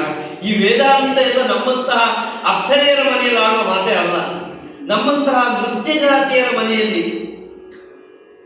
ಅಂದ್ರೆ ಇದಕ್ಕೊಂದು ಶಬ್ದ ಅಂತಂದ್ರೆ ಆ ಶಬ್ದಕ್ಕೆ ನಾವು ಅಪಮೌಲ್ಯ ಮಾಡಬಾರ್ದು. ಇವರಿಗೆಲ್ಲ ದೇವಲೋಕದ ಸೂಳೆಯರು ಒಂದು ಶಬ್ದ ಉಂಟು. ಅಂಥವರ ಮನೆಗೊಂಡು ನೀನು ವೇದಾಂತ ಮಾತಾಡ್ತೀವಿ, ಪ್ರಣವವನ್ನು ಮಾತಾಡ್ತೀವಿ ಅಂತಂದ್ರೆ ಎಲ್ಲಿ ಏನು ಮಾತನಾಡಬೇಕು ಅನ್ನೋ ಪ್ರಜ್ಞೆ ನಿನಗಿರ್ಬೇಕು. ಹೌದದು. ಈಗ ಈಗ ಈ ಯಾವ ಮಾತನ್ನು ಎಲ್ಲಿ ಆಡಬೇಕು ಅನ್ನೋ ಪ್ರಜ್ಞೆ ಇವನಿಗೆ ಬೇಕು ಅಂತ ಅವ್ರು ಹೇಳೋದು ಊರ್ವಶಿ. ಇದೆಲ್ಲ ಇಲ್ಲಿ ಅಲ್ಲ. ಈ ಬಡಗು ಭಾರತ ವರ್ಷದವರ ನಡವಳಿಕೆ ಇದೆಯಲ್ಲ, ಇದು ಇಲ್ಲ ಅಲ್ಲ. ನಿಮ್ಮ ಭೂಲೋಕದಲ್ಲಿ ನೀವೆಲ್ಲ ಏನೋ ಅಲ್ಪ ಸ್ವಲ್ಪ ಕಲಿತುಕೊಂಡು ಭಾರತ ವರ್ಷದಿಂದ ನಡ್ಕೊಳ್ತೀರಿ. ಆದರೆ ಇದು ದೇವಲೋಕ, ಇದು ಗಣಿಕೆಯರ ಮನೆ. ಈ ಗಣಿಕೆಯರ ಮನೆ ಬಂದ್ಬಿಟ್ಟು ನೀವು ವೇದಾಂತ ಮಾತಾಡಿದ್ರೆ ಅದು ಪ್ರಯೋಜನ ಇಲ್ಲ. ಕುಮಾರವ್ಯಾಸ ಒಂದು ಒಳ್ಳೆ ಉಪಮೆ ಕೊಡ್ತಾನೆ ಅದಕ್ಕೆ. ಸಣಬಿನಾರವೇ ಚೈತ್ರ ರಥದೊಳಗೆ. ಈ ದೇವೇಂದ್ರ ಚೈತ್ರರಥ ಎನ್ನುವಂತಹ ಉದ್ಯಾನವನದಲ್ಲಿ ಎಂತೆಂತಹ ಸುಂದರವಾದಂತಹ ಪುಷ್ಪಲತೆಗಳಿದ್ದಾವೆ, ಎಂತೆಂತಹ ವೃಕ್ಷಗಳಿದ್ದಾವೆ. ಅದ್ರ ನಡುವೆ ಈ ಸೆಣಬಿನ ಮರವನ್ನು ತಂದು ಇಟ್ಬಿಡೋದೆ, ಇದೆಲ್ಲ ಗುಣಭರಿತರಾದವರು. ಅಂದರೆ ಈ ಆವರಣಕ್ಕೆ ಯಾವುದು ಶೋಭೆಯೋ ಅದಿರಬೇಕು. ಈ ಉದ್ಯಾನವನದಲ್ಲಿ ಎಂತಹ ವೃಕ್ಷ, ಎಂತಹ ಲತೆ ಇದ್ರೆ ಯೋಗ್ಯ ಓದಿರ್ಬೇಕು. ಹೋಗಿ ಹೋಗಿ ಈ ಬಣಗು ಭಾರತ ವರ್ಷದವರ ಮಾತನ್ನು ನೀನು ಇಲ್ಲಿ ತಂದು ಆಡ್ತಿದ್ದಾದ್ರೆ ಇದು ದೇವಲೋಕದ ಸಂಸ್ಕೃತಿಗೆ ಹೋಗುವ ಮಾತಲ್ಲ. ಈ ದೇವಲೋಕದ ಸಂಸ್ಕೃತಿ, ಈ ಗಣಿಕಾಂಗನೆಯರ ಮನೆಯಲ್ಲಿ ಒಂದು ಮಾತಿದೆ. ಇಲ್ಲಿರ್ತಕ್ಕಂತಹ ಈ ಶೃಂಗಾರ ರಥಕೇಳಿ ವಿಧಾನದಲ್ಲಿ ಹೇಗೆ ನಡ್ಕೊಳ್ಬೇಕು ಹಾಗೆ ನಡ್ಕೊಳ್ಬೇಕು, ಅದನ್ನು ಅಲ್ಲಿ ಆಡಬೇಕಾದ್ರೆ. ಆದರೆ ಇಲ್ಲಿ ಬಂದಾಗ ಯಾವ ಮಾತನ್ನು ಆಡಬಾರ್ದು. ಇಲ್ಲಿದ್ದಾಗ ಇಲ್ಲಿನವರಂತೆ ನಡ್ಕೊಳ್ಬೇಕು. ಇದು ಬಹಳ ಮುಖ್ಯವಾದದ್ದು. ಯಾವ ನೆಲದಲ್ಲಿ ನಾವಿರ್ತೇವೆ, ಯಾವ ದೇಶದಲ್ಲಿ ನಾವಿರ್ತೇವೆ, ಅಲ್ಲಿ ಒಂದು ಕ್ರಮ ಅಂತಿದೆ. ಆ ದೇಶದ ವ್ಯವಹರಣೆ ಅಂತಿದೆ, ಅದ್ರ ಪ್ರಕಾರ ನಾವು ನಡ್ಕೋಬೇಕು. ಹಾಗೆ ನೀನು ನಡ್ಕೋಬೇಕು. ನೀನು ಹೇಳ್ತೀರಪ್ಪ, ನಿನ್ನ ವಂಶದ ಯಾವುದೋ ಒಂದು ಮಹಾನುಭಾವ ಬಹಳ ಹಿಂದಿನ ತಲೆಮಾರಿನಲ್ಲಿ ನಹುಷ ಇದ್ದ, ಯಯಾತಿ ಇದ್ದ, ಪೂರ್ವ ಇದ್ದ, ಅದೆಲ್ಲ ಈ ನಮ್ಮ ದೇವಲೋಕದ ಸಂಬಂಧವೇ ಇಲ್ಲ. ಬಹಳ ಚಂದ ಹೇಳ್ತಾನೆ ಕುಮಾರವ್ಯಾಸ ಅದನ್ನ. ಅಯ್ಯನಯ್ಯನ ನಿಮ್ಮವರ ಮುತ್ತಯ್ಯನಾತನ ಭಾವಮೈದುನರು, ಅಯ್ಯನ ಅಗ್ರಜರು ಅನುಜರು ಎಂಬಿ ಜ್ಞಾತಿ ಬಾಂಧವರು. ಈ ಸಂಬಂಧ ದೇವಲೋಕದಲ್ಲಿ ಇಲ್ಲ, ದೇವಲೋಕದ ಸಂಬಂಧವೇ ಇಲ್ಲ.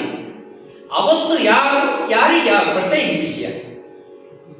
ಈಗ ನಿನ್ನಲ್ಲಿ ನನ್ನನ್ನು ಕಳಿಸಿದಂತ ನಿಮ್ಮ ದೇವೇಂದ್ರ, ಹಾಗೆ ಬೇರೆ ದಿವಸ ದೇವೇಂದ್ರ ನಾನು ಬೇರೆ ಯಾರು ಆಗ್ತೇನೆ.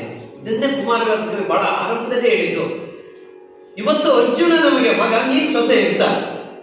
ಅಲ್ಲಿರೋರಿಗೆ ಆ ಜೀವನ ವಿಧಾನ ಸಂಸ್ಕೃತಿ ಪರಿಚಯ ಇದೆ, ಅವ್ರಿಗೆ ಅಭ್ಯಾಸ ಇದೆ, ಅವರಿಗೆ ಕೇಳಿ ಸಾಕು ಇವತ್ತು ಯಾವ ಪಾತ್ರ ಅಂತ. ಆ ಪಾತ್ರ ಶಾಶ್ವತ ಅಂತಲ್ಲ. ಹಾಗೆ ಈ ದೇವಲೋಕದಲ್ಲಿ ಒಂದು ಜೀವನ ಧರ್ಮ ಇದೆ, ಒಂದು ಜೀವನ ಕ್ರಮ ಇದೆ, ಅದ್ರ ಪ್ರಕಾರ ನಡ್ಕೋಬೇಕು. ಈ ಸಂಬಂಧಗಳಿಗೆ ದೇವಲೋಕದಲ್ಲಿ ಬೆಲೆ ಇಲ್ಲ, ದೇವಲೋಕದಲ್ಲಿ ಸಂಬಂಧವೇ ಇಲ್ಲ. ಈಗ ಕೈಯಾರ ಶಕ್ತಿ ಸಾಮರ್ಥ್ಯದಲ್ಲಿ ಯುದ್ಧದಲ್ಲಿ ಹೋರಾಟ ಮಾಡಿ ವೀರ ಸ್ವರ್ಗವನ್ನು ಪಡೆದು ಬರ್ತಾರಲ್ಲ ಅಂಥವರಿಗೆ, ಅನೇಕ ಯಜ್ಞಯಾಗಾದಿಗಳನ್ನು ಮಾಡಿದವರೆಲ್ಲ ಬರ್ತಾರಲ್ಲ ಅಂಥವರಿಗೆಲ್ಲ ಈ ಶಿರನರಿದು ಉಯ್ಯಾಲಾಡಿದವರಿಗೆ, ಶಿರವನ್ನು ಚೆಂಡಾಡಿ ಬರುವವರಿಗೆ ಮೇಡು ಮಖದಯ್ಯಗಳಿಗೆ, ಏನು ಶಬ್ದ ಅದು, ಮಖದಯ್ಯಗಳು ಯಜ್ಞಯಾಗಾದಿಗಳು ಮಾಡಿ ಬರುವವರು ಅಂಥವರಿಗೆಲ್ಲ ಇಲ್ಲಿ ಆನೊಬ್ಬಳೆ ಎಂದಳು ನಗುತ್ತಾ. ಅಪ್ಪ ಆಗಲಿ, ಮಗ ಆಗಲಿ, ಅಣ್ಣ ತಮ್ಮ ಆಗಲಿ, ಯಾರೇ ಬಂದು ಅವರಿಗೆಲ್ಲ ನಾನೇ ಇಲ್ಲಿ. ಅವ್ರು ಏನು ಅಂತ ನಾನು ನೋಡಿದ್ರೆ ಅವ್ರವ್ರಿಗೆ ಏನೂ ಸಂಬಂಧ ಇದೆ, ಇಲ್ಲಿ ಅವ್ರಿಗೆ ನಾನೇನು ಅಂತ ಹೇಳೋದು ಅಷ್ಟೇ ಮುಖ್ಯ. ಇಲ್ಲಿ ಹೇಗೆ ಇರಬೇಕು ಹಾಗೇನು ನೀನು ಅಂತ ಹೇಳಿ ಅದಕ್ಕೆ ಅರ್ಜುನ ಉತ್ತರ ಕೊಡ್ತಾನೆ. ಇದು ಮನುಷ್ಯ ಶರೀರ, ಇದು ಮನುಷ್ಯ ಶರೀರ, ತದ್ದನ್ಮದಲ್ಲಿ ತನ್ನವಸಾನ ಪರ್ಯಂತ ಇದರೊಳು ಅವ್ಯ ವಿಚಾರದಲ್ಲಿ ವರ್ತಿಸಿದ ಬಳಿಗಿನಲ್ಲಿಯೇ ತ್ರಿದಶರಲ್ಲಿಗೆ ಬಂದರೆ ಆ ಮಾರ್ಗದಲ್ಲಿ ನಡೆಯುವುದು ದೇವತಾ ದೇಹದಲ್ಲಿ ಬಲವತ್ತರವು ದೇಹ ವಿಶೇಷ ವಿಧಿಯೆಂದ. ಚಮತ್ಕಾರಿಕವಾದ ಸಂಭಾಷಣೆ ಇದು. ಈ ಊರ್ವಶಿ ಅಷ್ಟನ್ನು ಹೇಳುವಾಗ ಇದು ಊರ್ವಶಿ ಹೇಳುವ ಮಾತು ಸರಿ ಇದೆ, ಇದು ದೇವಲೋಕದ ಸಂಸ್ಕೃತಿ. ಇಲ್ಲಿಗೆ ಬಂದ ಮೇಲೆ ಈ ಸಂಸ್ಕೃತಿಗೆ ಒಗ್ಗಿಕೊಳ್ಳಬೇಕು, ಆಗ ಊರ್ವಶಿ ಹೇಳೋದು ಸರಿ ಅನಿಸುತ್ತೆ. ಈಗ ಅರ್ಜುನ ಒಂದು ಒಳ್ಳೆ ಉತ್ತರ ಕೊಡ್ತಾನೆ. ಹೌದು, ನೀವು ಹೇಳಿದಾಗ ಸರಿ, ಆದರೆ ಇದು ಮನುಷ್ಯ ಶರೀರ. ಈಗ ನಾನಿದ್ದೇನಲ್ಲ, ನಾನು ಮನುಷ್ಯ ಶರೀರದಲ್ಲಿ ದೇವಲೋಕಕ್ಕೆ ಬಂದಿದ್ದೇನೆ. ಆದ್ದರಿಂದ ತದ್ಧರ್ಮದಲ್ಲಿ ನಾನು ಈ ಶರೀರ ಧರ್ಮವನ್ನು ಅನುಸರಿಸಿ ನಡಿಬೇಕು. ನಾನು ಮರ್ತ್ಯ, ಆ ಮರ್ತ್ಯನಿಗೆ ಒಂದು ಜೀವನ ಕ್ರಮ ಅಂತಿದೆ, ಅದ್ರ ಪ್ರಕಾರ ನಾನು ನಡ್ಕೊಳ್ಬೇಕು. ತನ್ನ ಅವಸಾನ ಪರ್ಯಂತ ನಾನು ಈ ಮರ್ತ್ಯ ಶರೀರವನ್ನು ಹೊಂದಿರುವಾಗ ಅಲ್ಲಿ ತನಕ, ನನ್ನ ಸಾವಿನ ತನಕ ನಾನು ಮರ್ತ್ಯರು ಹೇಗೋ ಹಾಗೆ ನಡ್ಕೊಳ್ಬೇಕು. ಆಮೇಲೆ ವರ್ತಿಸಿದ ಬಳಿಕ ಆ ಶರೀರ ಬಿದ್ದು ಹೋದ ಮೇಲೆ ತ್ರಿದಶರಲ್ಲಿಗೆ ಬಂದರೆ, ಪುಣ್ಯ ವಿಶೇಷ ನಾನು ಸ್ವರ್ಗಸ್ಥನಾದರೆ, ಸ್ವರ್ಗಲೋಕಕ್ಕೆ ಬಂದರೆ ಆ ಮಾರ್ಗದಲ್ಲಿ ನಡೆಯುವುದು ದೇವತಾಗದಲ್ಲಿ. ಈಗ ನಾನು ಪುಣ್ಯ ಸಂಪಾದನೆಯಿಂದ ದೇವಲೋಕಕ್ಕೆ ಬಂದರೆ, ಸೂಕ್ಷ್ಮ ಶರೀರಿಯಾಗಿ ಬಂದರೆ, ಆಮೇಲೆ ನೀವು ಹೇಳೋ ಮಾತ್ರ ಅನ್ವಯಿಸುತ್ತೆ. ಯಾವುದು ಈ ದೇವಲೋಕದ ಸಂಸ್ಕೃತಿ ಹೀಗೆಲ್ಲ ನಡ್ಕೊಳ್ಳಿಕ್ಕೆ ಬರುತ್ತೆ. ಆದರೆ ಸದ್ಯ ನಾನು ಮನುಷ್ಯ ಶರೀರವನ್ನು ಹೊಂದಿದ ಕಾರಣ ನಾನು ಭೂಮಿಯ ನಿಯಮಗಳಿಗೆ ಒಗ್ಗಿಕೊಂಡವ, ನನಗೆ ಸಂಬಂಧ ಇದೆ. ಇವಳು ಮಾಸದಲ್ಲಿ ನನಗೆ ದೇವಲೋಕದ ಸಂಬಂಧ ಇಲ್ಲ ಅಂತ ಹೇಳಿದ್ರು ಊರ್ವಶಿ. ನಾನು ಮನುಷ್ಯ ಶರೀರ ಆದರೆ ನನಗೆ ಸಂಬಂಧ ಇದೆ, ನನಗೆ ಅಪ್ಪ ಅಂತ ಒಬ್ಬರಿದ್ದಾರೆ, ನನಗೆ ಮಗ ಅಂತ ಒಬ್ಬರಿದ್ದಾರೆ. ನಾನು ಸಂಬಂಧಗಳಿಗೆ ಇಟ್ಟುಕೊಂಡವನಾದ ಕಾರಣ ದೇಹ ವಿಶೇಷ ವಿಧಿ ಅಂತ. ಅವಳು ಹೇಳಿದ್ದು ಪ್ರದೇಶ ವಿಶೇಷ ವಿಧಿ ಅಂತ, ದೇವಲೋಕವೇ ವಿಶೇಷ, ಅವಳು ಪ್ರದೇಶಕ್ಕೆ ಬೆಲೆ ಕೊಟ್ಟಳು. ಇವನು ದೇಹ ವಿಶೇಷ ವಿಧಿ ಅಂತ. ಈ ದೇಹಕ್ಕೊಂದು ಗುಣಧರ್ಮ ಇದೆ. ನಾನು ಮನುಷ್ಯ ಶರೀರ ಆದ ಕಾರಣ ಮನುಷ್ಯನಾಗಿ ನಡ್ಕೊಳ್ಳಬೇಕು, ನನಗೆ ಸಂಬಂಧಗಳಿದೆ, ಧರ್ಮ ಇದೆ, ಆ ಧರ್ಮದಂತೆ ನಾನು ನಡ್ಕೊಳ್ತೇನೆ ಅಂತ ಹೇಳ್ತಾರೆ. ಈ ಅರ್ಜುನ ಪ್ರತಿಪಾದನೆಯಲ್ಲಿ ಅರ್ಜುನ ಊರ್ವಶಿಯನ್ನು ನಿರಾಕರಿಸುವುದು ಕೂಡ ಸರಿ ಅಂತಾಯ್ತು. ಈಗ ಊರ್ವಶಿ ಅದನ್ನು ಬಿಟ್ಲು, ಯಾವುದು ಈ ದೇವಲೋಕದ ಸಂಸ್ಕೃತಿ ಹೇಳೋದನ್ನು ಬಿಟ್ಲು. ಈ ಅರ್ಜುನ ಹೇಳಿದ್ನಲ್ಲ ಮನುಷ್ಯ ಶರೀರ ನಾನು, ನನಗೊಂದು ಧರ್ಮ ಇದೆ ಅಂತ, ಅದನ್ನು ಊರ್ವಶಿ ಪ್ರಶ್ನೆ ಮಾಡ್ತಾರೆ. ಶ್ರೌತ ಪಥದಲ್ಲಿ ಬಹಿರಿ ನೀವೇ ಸ್ಮಾರ್ಥ ವಿಧಿ ಸನ್ನಿಹಿತರೆಂಬುದನ್ನು ಅರಿಯದೆ ಭೂಜಗದ ಜನವಿಲ್ಲ. ಮಹಿಳೆಯೊಬ್ಬನೊಳು ಐವರೊಡಗೂಡಿದರು ನೀವೇನಲ್ಲಲೇ. ಮಹಿಳೆಯೊಬ್ಬಳು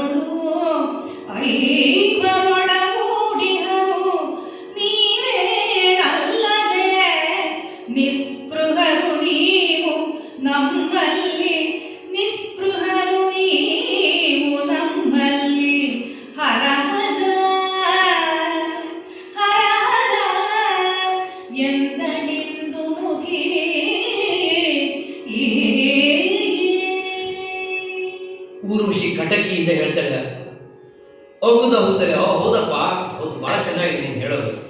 ನೀವೆಲ್ಲ ಶ್ರೌತ ಪಥದಲ್ಲಿ ಬರೀರಿ, ಶ್ರುತಿ ಹೇಳಿರುವಂತಹ ಮಾರ್ಗದಲ್ಲಿ ಬರ್ತೀರಿ. ಅಂದ್ರೆ ಯಾವುದು ವೇದಗಳನ್ನು ಹೇಳಿದೆ, ಯಾವ ಶ್ರುತಿ ಹಾಗೆ ನಡ್ಕೊಳ್ತೀರಪ್ಪ ನೀವು. ಸ್ಮಾರ್ಥ ವಿಧಿ ಸನ್ನಿಹಿತರೆಂಬುದ ಬಲ್ಲೆ ನಾನು. ನೀನು ಹೇಳಿದಲ್ಲಪ್ಪ, ನಾವು ಮನುಷ್ಯರು, ನಾವು ಧಾರ್ಮಿಕರು, ನಮಗೆಲ್ಲ ಶ್ರುತಿ ಸ್ಮೃತಿಗಳು ಏನು ಹೇಳ್ತಾವೆ ಆ ಮಾರ್ಗದಲ್ಲಿ ನಾವು ನಡ್ಕೊಂಡು ಅಂತ ಹೇಳಿದೆಯಲ್ಲ, ಇದೆಲ್ಲ ನನಗೆ ಗೊತ್ತಿದೆ. ನನಗೇನು ಮೂಜಗದ ಜನವೆಲ್ಲ ಬದರು, ಮೂರು ಲೋಕದಲ್ಲಿಯೂ ಕೂಡ ಗೊತ್ತಿದೆ. ನೀವೆಷ್ಟು ಧರ್ಮಾತ್ಮರು ಅಂತ ನನಗೇನು ಗೊತ್ತಿಲ್ಲವೇನು? ಮಹಿಳೆಯೊಬ್ಬಳನ್ನು ನೀವು ಮದುವೆ ಮಾಡ್ಕೊಂಡಿದ್ದೀರಿ, ಒಂದು ಹೆಣ್ಣನ್ನು 5 ಜನ ಮದುವೆ ಮಾಡಿಕೊಂಡು ಪ್ರಪಂಚದಲ್ಲಿ ಎಲ್ಲಿದೆಯಪ್ಪ? ನೀನು ಹೇಳಿದ ನಾವು ಶ್ರುತಿಯಂತೆ ಸ್ಮೃತಿಯಂತೆ ನಡ್ಕೊಳ್ತೇವೆ ಅಂತ ಹೇಳಿ ಒಂದು ಹೆಣ್ಣನ್ನು 5 ಜನ ಮದುವೆ ಆಗೋದು ಧರ್ಮ ಮಾತು. ಈಗ ನಿನ್ನ ಮಾತು ನಡವಳಿಕೆ ಅರ್ಥ ಏನು ಅಂತ ಕೇಳಿದ್ರೆ, ನಿಸ್ಪೃಹರು ನೀವು ನಮ್ಮಲ್ಲಿ ನನ್ನ ಹತ್ರ ಬಂದಾಗ ಧಾರ್ಮಿಕರಂತೆ ಮಾತನಾಡ್ತಿ, ಭೂಮಿಯ ಮೇಲೆ ಅಧರ್ಮದಿಂದ ನಡ್ಕೊಳ್ತಿ, ಒಟ್ಟಿನಲ್ಲಿ ಇಲ್ಲಿ ನನ್ನನ್ನು ನಿರಾಕರಿಸ್ಲಿಕ್ಕೆ ನೀನು ಹೀಗೆಲ್ಲ ಮಾತಾಡ್ತಾ ಇದ್ದಿ. ಹರಹರ, ಏನು ನಿನ್ನ ಪಾಂಡಿತ್ಯ, ಏನು ನಿನ್ನ ಪ್ರಜ್ಞೆ, ಏನು ಉತ್ತರ ಅಂತ ಕಟಕಿ ಆಡಿದ್ರು. ಈಗ ಅರ್ಜುನ ಅದಕ್ಕೆ ಉತ್ತರಿಸ್ತಾನೆ, ತಾವು ಯಾಕೆ 5 ಜನರು ಒಬ್ಬಳನ್ನು ಮದುವೆ ಆದರು? ತಾಯನೇ ಮೊದಲಂದು ಕಮಲದಳಾಯತಾಕ್ಷಿಯ ಕೂಟ ವೈಭರಿಕಾಯಿತು. ತಾಯನೇ ಮೊದಲಂದು ಕಮಲದಳಾಯತಾಕ್ಷಿಯ ಕೂಟವು ಐವರಿಗಾಯಿತು. ಅದು ತಪ್ಪೇನು ಜನನಿಯ ನುಡಿ ಅಲಂಘ್ಯವಲೇ. ಕಾಯ ಸೌಖ್ಯಗೆ ಕಾಮ ಸುಖದ ವಿಡಾಯ ತತ್ವಕ್ಕೆ, ಕಾಯ ಸೌಖ್ಯಗೆ ಕಾಮ ಸುಖದ ವಿಡಾಯ ತತ್ವಕ್ಕೆ ವೇಡಿಕೊಂಡು ನವಾಯಿಯಲಿ ದುರ್ಗತಿಗೆ ದುವಾಳಿಸುವವನಲ್ಲೆಂದ.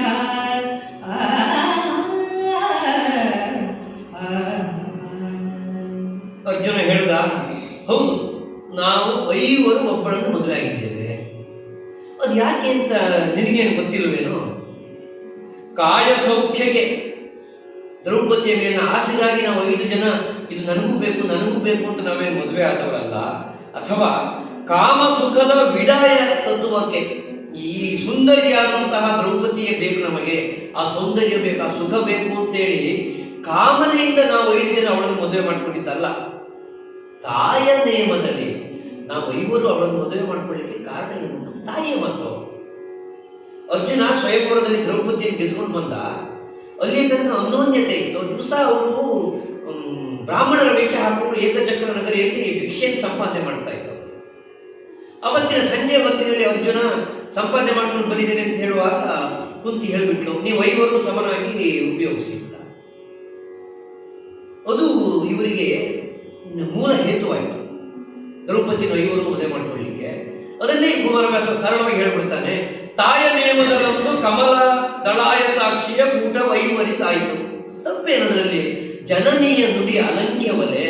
ನಮ್ಮ ತಾಯಿಯ ಮಾತನ್ನು ನಾವು ಮೀರಲಿಕ್ಕೆ ಸಾಧ್ಯ ಇಲ್ಲ. ತಾಯಿಯ ಮಾತನ್ನು ಮೀರಲಿಕ್ಕೆ ಪ್ರಪಂಚದಲ್ಲಿ ಯಾರಿಗೂ ಸಾಧ್ಯ ಇಲ್ಲ. ತಾಯಿ ತಂದು ಅಷ್ಟು ಗೌರವಾರ್ಹಗಳು. ತಾಯಿ ಹೇಳಿದ್ದನ್ನು ಮಾಡಬೇಕಂತ ಮಕ್ಕಳ ಕರ್ತವ್ಯ. ಆದ್ದರಿಂದ ನಾವು ಮಾಡಿದ್ದೇವೆ. ನೀನು ಅದನ್ನು ಎತ್ತಿಕೊಂಡು ಬಂದು ಇಲ್ಲಿಯೂ ನಾನು ತಪ್ಪಿ ನಡೆಯಬೇಕು ಅಂತ ನೀನು ನನ್ನನ್ನು ಆಗ್ರಹಿಸಿದರೆ ದುರ್ಗತಿಗೆ ದೂವಾಳಿಸುವರಲ್ಲ. ತಾಯಿ ಹೇಳಿದ ಕಾರಣಕ್ಕಾಗಿ ಹಾಗೆ ನಡ್ಕೊಂಡು ಬಿಟ್ರೆ ಸಂದರ್ಭ ಒದಗಿದಾಗಲೆಲ್ಲ ಇದನ್ನೇ ಕಾಯ ಸೌಖ್ಯಕ್ಕೆ ಕಾಮದ ವಿಡಾಯಕ್ಕೆ ನಾವು ತಪ್ಪಿ ನಡೆಯುವವರಲ್ಲ ಅಂತ ಹೇಳಿದ. ಊರ್ವಶಿ ಒಂದು ರೀತಿಯಲ್ಲಿ ಇದು ಮುಖ ಕೊಡದಾಗಾಯಿತು. ಪ್ರಶ್ನೆ ಉತ್ತರ ಏನು ಬರ್ತಾ ಇದೆ. ಹಾಗಾಗಿ ಅವಳು ಅರ್ಜುನನ ಶೃಂಗಾರದಲ್ಲಿ ಸೇರುವುದನ್ನು ಬಿಟ್ಟುಬಿಟ್ಟಿದ್ದಾಳೆ. ಅದು ಹೊರಟೋಯ್ತದು. ಶೃಂಗಾರಕ್ಕೆ ಸರಸಕ್ಕೆ ವಿರಸ ಆಗ್ಬಿಡ್ತು. ಆದರೆ ಇವನ ಧಾರ್ಮಿಕತೆ ಪ್ರಶ್ನೆ ಮಾಡಬೇಕಲ್ಲ. ಅದಕ್ಕಾಗಿ ಅವಳು ಹೇಳ್ತಾಳೆ, ತಾಯ ನೇಮ.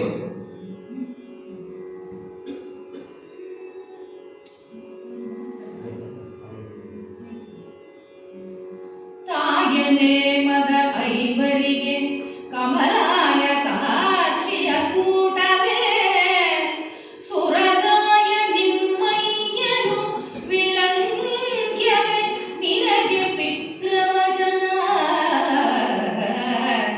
ರಾಯ ಕಟ್ಟಲು ಬಂದೆನು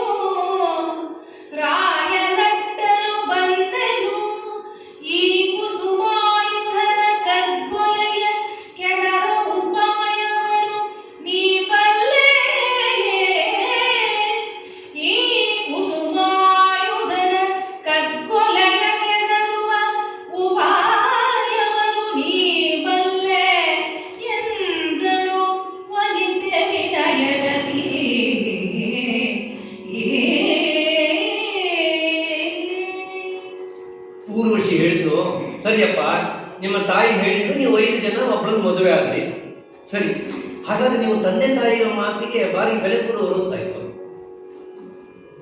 ಈಗ ಇಲ್ಲಿ ನನ್ನನ್ನು ಕಳಿಸಿದ ನಿಮ್ಮ ತಂದೆ ನಿಮ್ಮಯ್ಯನು.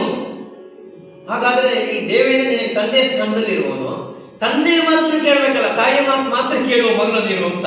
ಎಷ್ಟು ತರ್ಕದ ಭದ್ರತೆ ಇದೆ ಅಂತ, ಎಷ್ಟು ಗಟ್ಟಿಯಾದ ಪ್ರಶ್ನೆಯನ್ನೇ ಊರ್ವಶಿ ಕೇಳುವಾಗಿದೆ ಸಂದರ್ಭ ಅಂತ. ತಾಯಿಯ ಮಾತಿನ ಮೇಲೆ ಹಾಗೆ ನಡ್ಕೊಳ್ತೀರಿ ಅಂತಾದ್ರೆ, ಈಗ ನಿಮ್ಮ ತಂದೆ ಹೇಳಿ ಕಳಿಸಿದ್ದಾನೆ, ನಿನಗೆ ಮಾತೃವಾಕ್ಯವಾದರೆ ಆಚರಣೆಗೆ ಯೋಗ್ಯ, ಪಿತೃವಚನ ವಿಲಂಘ್ಯವೇ, ತಂದೆಯ ಮಾತನ್ನಾದರೆ ಮೀರಬಹುದು ಅಂತಿದೆಯೇನೋ? ಎಂತಹ ಒಂದು ಗಟ್ಟಿ ಪ್ರಶ್ನೆಯನ್ನು ಊರ್ವಶಿಯಿಂದ ಕವಿ ಕುಮಾರನಾಥ ಕೇಳಿಸ್ತಾನೆ ಅಂತ. ರಾಯನಟ್ಟಲು ಬಂದೇವು, ನೆನಪಿರ್ಲಿ, ನಿಮ್ಮ ಅಪ್ಪ ಹೇಳಿ ಕಳಿಸಿದ್ದಕ್ಕ ನಾನು ಬಂದಿದ್ದೇನೆ, ಅಪ್ಪ ಹೇಳಿ ಕಳಿಸಿದ್ದಕ್ಕ ನಾನು ಬಂದ ಕಾರಣ ಅಪ್ಪನ ಮಾತನ್ನು ನೀನು ಕೇಳಬೇಕು. ಅದರ ಜೊತೆಗೆ ಶಾಸ್ತ್ರ ಇದೆ. ಯಾವುದು? ಈ ದುಂಬಿಯನ್ನ ಹೂವು ಬಯಸಿದರೆ, ಸುಂದರನಾದ ಪುರುಷನನ್ನ ಸುಂದರಿ ಬಯಸಿದರೆ, ಚಕೋರ ಪಕ್ಷಿ ಚಂದ್ರಿಕೆಯನ್ನು ಬಯಸಿದರೆ ಅದನ್ನ ನಿರಾಕರಿಸಬಾರದು. ನೀನು ಒಂದೆಡೆಯಲ್ಲಿ ಧರ್ಮವನ್ನು ಮೀರ್ತಾ ಇದ್ದಿ, ಮತ್ತೊಂದೆಡೆಯಲ್ಲಿ ಪಿತೃವಚನವನ್ನು ಮೀರ್ತಾ ಇದ್ದಿ ಅಂತ ಹೇಳಿದಾಗ ಅರ್ಜುನ ಒಂದು ಸಾರಿ ನಿರುತ್ತರನಾಗಿಬಿಡ್ತಾನೆ. ಇದಕ್ಕೆ ಏನು ಹೇಳಬೇಕು ಅಂತ ಅವನಿಗೆ ಗೊತ್ತಾಗೋದಿಲ್ಲ. ಅವನು ಕೊನೆ ಒಂದು ಸಿದ್ಧಾಂತಕ್ಕೆ ಬಂದ್ಬಿಡ್ತಾನೆ, ಕಾಡಲಾಗದು ನಿಮ್ಮೊಡನೆ ಮುರಿದಾಡಲಮ್ಮೆನು, ಕಾಡಲಾಗದು ನಿಮ್ಮೊಡನೆ ಮುರಿದಾಡಲಮ್ಮೆನು, ಮನಗೆ ಧೈರ್ಯದ ಜೋಡ ತೊಟ್ಟಿಗಾಗಿ ನಿಲೆ ನನಯಂಬು ನಾಟುವೆ, ಕೋಡಿಯೇ ಗಿದಗೆ ಅವ್ವೆ ಮಕ್ಕಳ ನೋಡ ಬಂದರೆ, ಬೇರೆ ಕಷ್ಟವನ್ನಾಡುವರೆ ಬಲ್ಲವರು, ಕೋಡಿಯೇಗೆ ಇದಕ್ಕೆ ಅವ್ವೆ ಮಕ್ಕಳ ನೋಡ ಬಂದರೆ, ಬೇರೆ ಕಷ್ಟವನ್ನಾಡುವರೆ ಬಲ್ಲವರು, ವಿಜಯಂಗೈ ವಿಜಯಂಗೈ ನೀವೆಂದ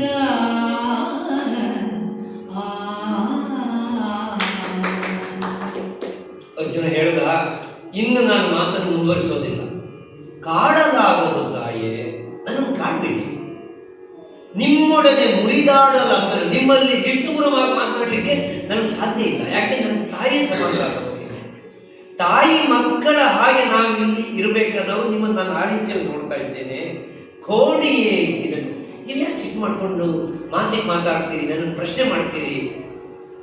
ಈ ಸ್ಥಿತಿಯಲ್ಲಿ ಮಾತನ್ನು ಮುಂದುವರಿಸಲಿಕ್ಕೆ ನನಗೆ ಸಾಧ್ಯ ಇಲ್ಲ. ಧೈರ್ಯದ ಜೋಡ ಕೊಟ್ಟು ಇದಿರಾಗಿ ನಿಲೆ ನನಗೆಂಬು ನಾಟುವುದೇ. ನನ್ನ ಮನಸ್ಸಿಗೆ ಧೈರ್ಯದ ಜೋಡು ಅಂತ ಹೇಳಿದರೆ ಕವಚ ಅಂತ ಒಂದು ಅರ್ಥ ಇದೆ. ನಾನು ನಿಮ್ಮ ಸೌಂದರ್ಯ ವಿಕಾರಕ್ಕೆ ನಾನು ತಿರುಗೋದಿಲ್ಲ.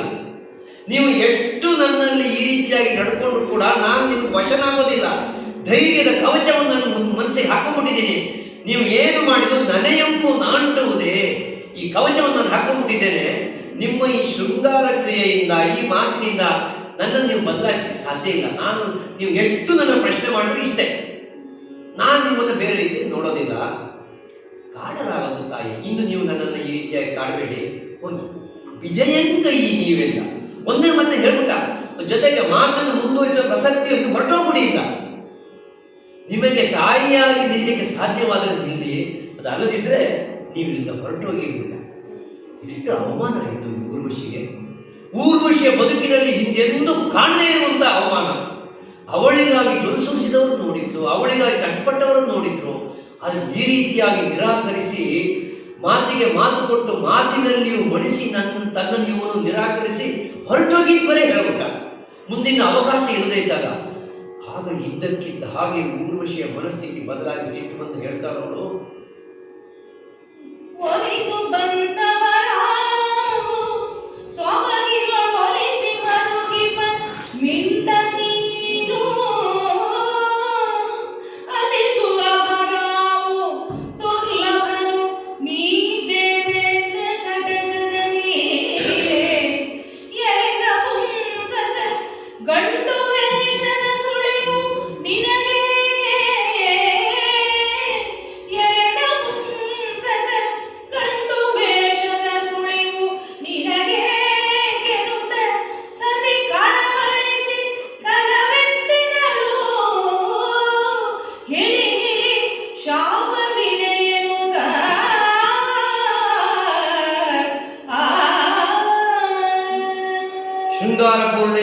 ಬಂದಂತಹ ಅವಳ ದೇಹದಲ್ಲಿ ಒಂದು ಸೊಂಪಿತ್ತು, ಈಗ ಸೊಂಪಡಗಿತ್ತು. ಅವಳ ದೇಹದ ಸೊಂಪು ಸುಖ ಎಲ್ಲ ಹೊರಟೋಗ್ಬಿಡ್ತು.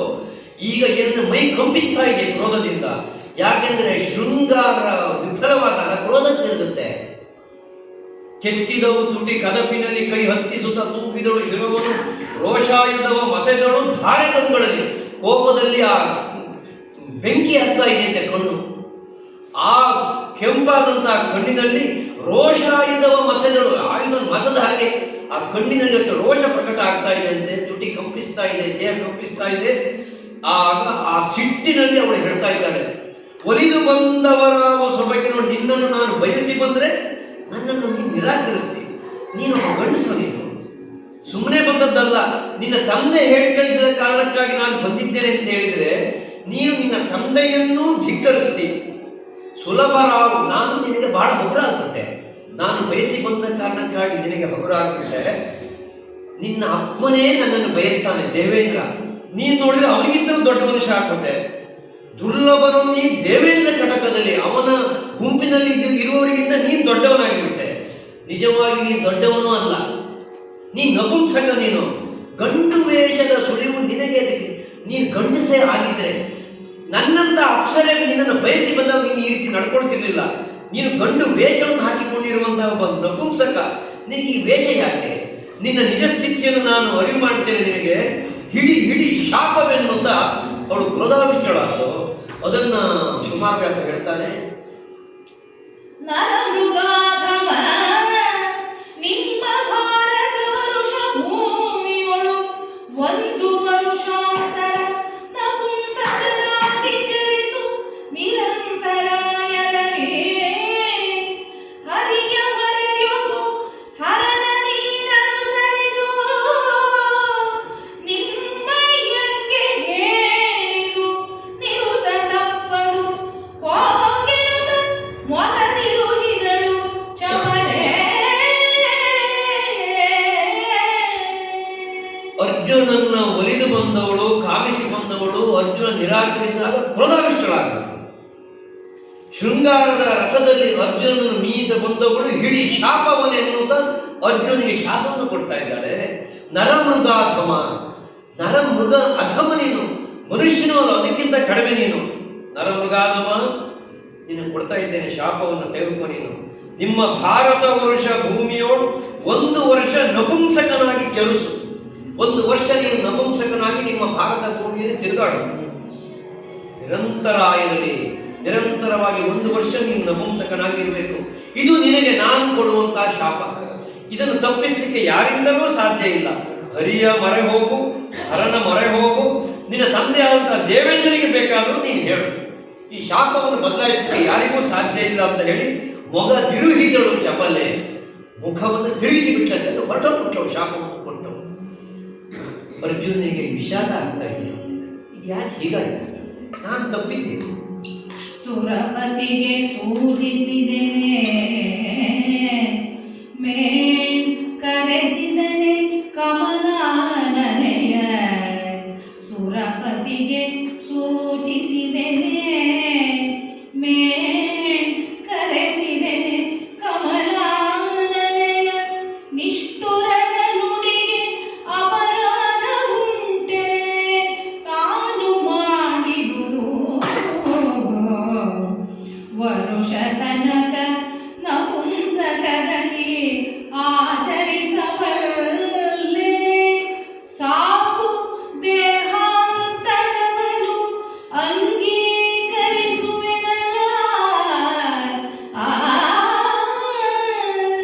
ಸಾಕು ದೇಹಾಂತರವನ್ನು ಅಂಗೀಕರಿಸುವೆನಲ್ಲ. ತನ್ನ ಸುಡಲೆಂದ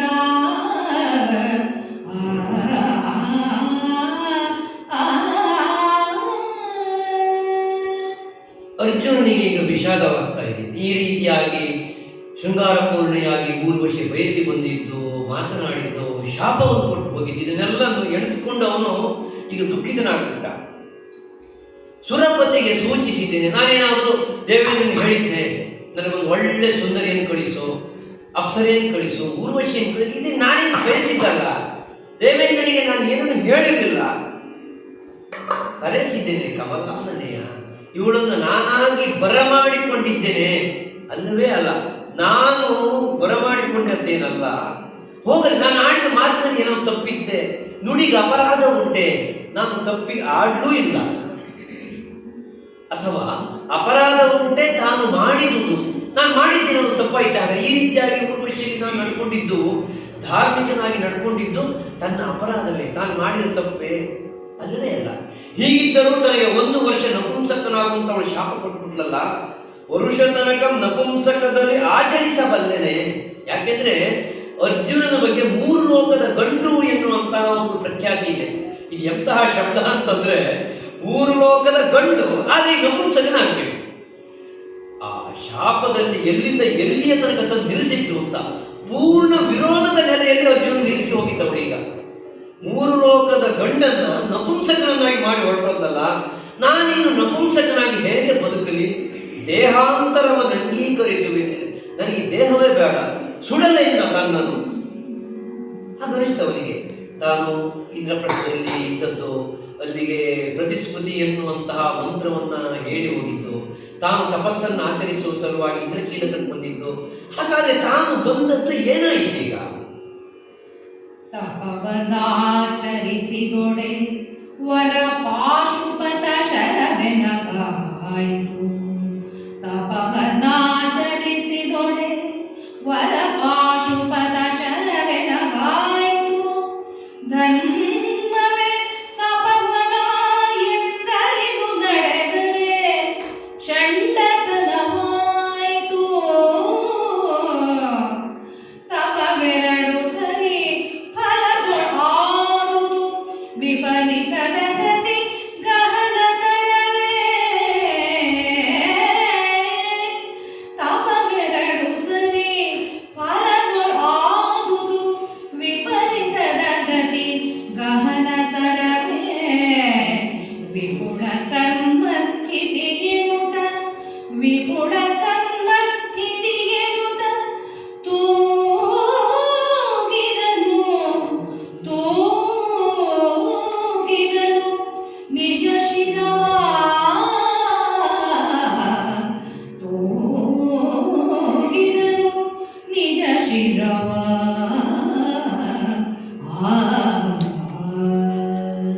ಅರ್ಜುನ ತನ್ನ ಈ ಪ್ರಯಾಣವನ್ನು ಒಮ್ಮೆ ಮೆಲುಕು ಹಾಕಿಕೊಂಡ. ಇಂದ್ರಕೀಲಕಕ್ಕೆ ತಾನು ಬಂದ ಕ್ಷಣದಿಂದ ತಪವನಾಚರಿಸಿದೊಡೆ ವರ ಪಾಶುಪತ ಶರವೆನಗಾಯಿತು. ತನ್ನ ತಪಸ್ಸಿಗೆ ಮೆಚ್ಚಿ ಇಂದ್ರಕೀಲದಲ್ಲಿ ಪರಮೇಶ್ವರನೇ ಪ್ರತ್ಯಕ್ಷನಾಗಿ ಪಾಶುಪತ ಶರವನ್ನು ಕೊಟ್ಟ. ಅಂದರೆ ತಾನು ಮಾಡಿದ್ದು ಸರಿಯಾಯಿತು ಅಂತಾಯಿತು. ತನ್ನ ಭಕ್ತಿಯನ್ನು ಪರಮೇಶ್ವರನೇ ಮೆಚ್ಚಿದ. ಧರ್ಮವೇ ತಪಬಲ ಎಂದರಿದು ನಡೆದರೆ ಷಂಡತನವಾಯಿತು. ತಪವನಾಚರಿಸಿದೊಡೆ, ತಪಸ್ಸನ್ನ ಧರ್ಮ ಮಾಡಿದಾಗ, ತಪಸ್ಸನ್ನೇ ಧರ್ಮವಾಗಿ, ಧರ್ಮ ಅಂತ ಹೇಳಿದ್ರೆ ಏನು? ಧಾರಣ ಮಿಥ್ಯಾವು ಅಂತ ಹೇಳಿದ್ರೆ ಶಬ್ದಾರ್ಥ. ಅಂದ್ರೆ ನಾವು ಏನನ್ನು ಮಾಡಿದ್ರೆ ಸರಿಯಾಗ್ತದೆ ಅದು ಧರ್ಮ. ತಪವನಾಚರಿಸಿದೊಡೆ, ತಪಸ್ಸು ಧರ್ಮವಾಯಿತು, ಸಾರ್ಥಕವಾಯಿತು. ಹೇಗೆ ಪರಮೇಶ್ವರ ಮೆಚ್ಚಿ ಪಾಶುಪತಾಸ್ತ್ರವನ್ನು ಕೊಟ್ಟ. ಇಲ್ಲಿ ದೇವಲೋಕಕ್ಕೆ ಬಂದ ಮೇಲೆ ಧರ್ಮವನ್ನೇ ತಪಸ್ಸು ಅಂತ ಮಾಡಿದರೆ ಎಂತ ಒಂದು ವಿರುದ್ಧ ಭಾವವನ್ನು ಅಲ್ಲಿ ಕೊಡೋದಂತಂದ್ರೆ, ವಿರುದ್ಧ ಅಂತ ಹೇಳಿದ್ರೆ ಅದನ್ನ ಸುಮ್ಮನೆ ತಿರುಮರು ಮಾಡೋದು. ತಪಸ್ಸನ್ನು ಧರ್ಮ ಮಾಡಿದಾಗ ಸರಿಯಾಯಿತು, ಧರ್ಮವನ್ನೇ ತಪವನ್ನಾಗಿ ನಾನೀಗ ಮಾಡಿದರೆ ಷಂಡತನವಾಗೋಯಿತು. ತಪ್ಪಿದ್ದೆಲ್ಲಿ ತಾನು ಅಂತ ಅರ್ಜುನ ಮೆಲುಕು ಹಾಕ್ತಾ ಇದ್ದಾನೆ. ಹಾಗಾದ್ರೆ ಈ ಧರ್ಮ ಹಾಗೂ ತಪಸ್ಸು ಇವೆರಡರಲ್ಲಿ ಸರಿ ಫಲ ತನಗೆ ಯಾಕೆ ಆಗಲಿಲ್ಲ? ತಪವೆರಡು ಸರಿ, 2 ತಪಸ್ಸು ಸರಿ, ಆದರೆ ಸರಿ ಫಲದೊಳು ಆಗುವುದು ವಿಪರೀತ ಗತಿ. 2 ಪೂರ್ಣ ಫಲವನ್ನು ಕೊಡಲಿಲ್ಲ. ಒಂದು ಪೂರ್ಣ ಫಲವನ್ನು ಕೊಟ್ಟಿತು, ಆದರೆ ಈ ಧರ್ಮವನ್ನೇ ನಾನು ಈ ತಪಸ್ಸು ಅಂತ ಮಾಡಿದಾಗ ಇಲ್ಲಿ ನನಗೆ ಷಂಡತನವಾಗೋಯಿತು, ವಿಪರೀತದ ಗತಿ ಗಹನ. ಈ ರೀತಿಯಾದಂತಹ ಸ್ಥಿತಿ ತನಗೆ ಯಾಕೆ ಬಂತು ಅಂತ ಹೇಳಿ ತೂಗಿದನು ನಿಜ ಶಿರವ. ಕುಮಾರವ್ಯಾಸ ತುಂಬಾ ಸಂದರ್ಭಗಳಲ್ಲಿ ತೂಗಿದನು ಎನ್ನುವಂತಂದ್ರೆ ಏನು ಅಂತ ಅರ್ಥ ಆಗುವುದಿಲ್ಲ ಅಂತ ಹೊಯ್ದಾಟದಲ್ಲಿ ತಲೆಯನ್ನು ತೂಗುವ ಹಾಗೆ ವಿವರಿಸ್ತಾನೆ. ಇದು ಹೀಗಾಗೋಯ್ತಲ್ಲ. ಈಗ ನಾನು ಮರಳಿದರೆ ಅವನು ನೆನ್ಪು ಮಾಡ್ಕೊಳ್ತಾ ಇದ್ದೇನೆ, ದ್ರೌಪದಿಗೆ ಏನು ಹೇಳಿ? ಶಿವನ ಶರವೆನಗಾಯ್ತು,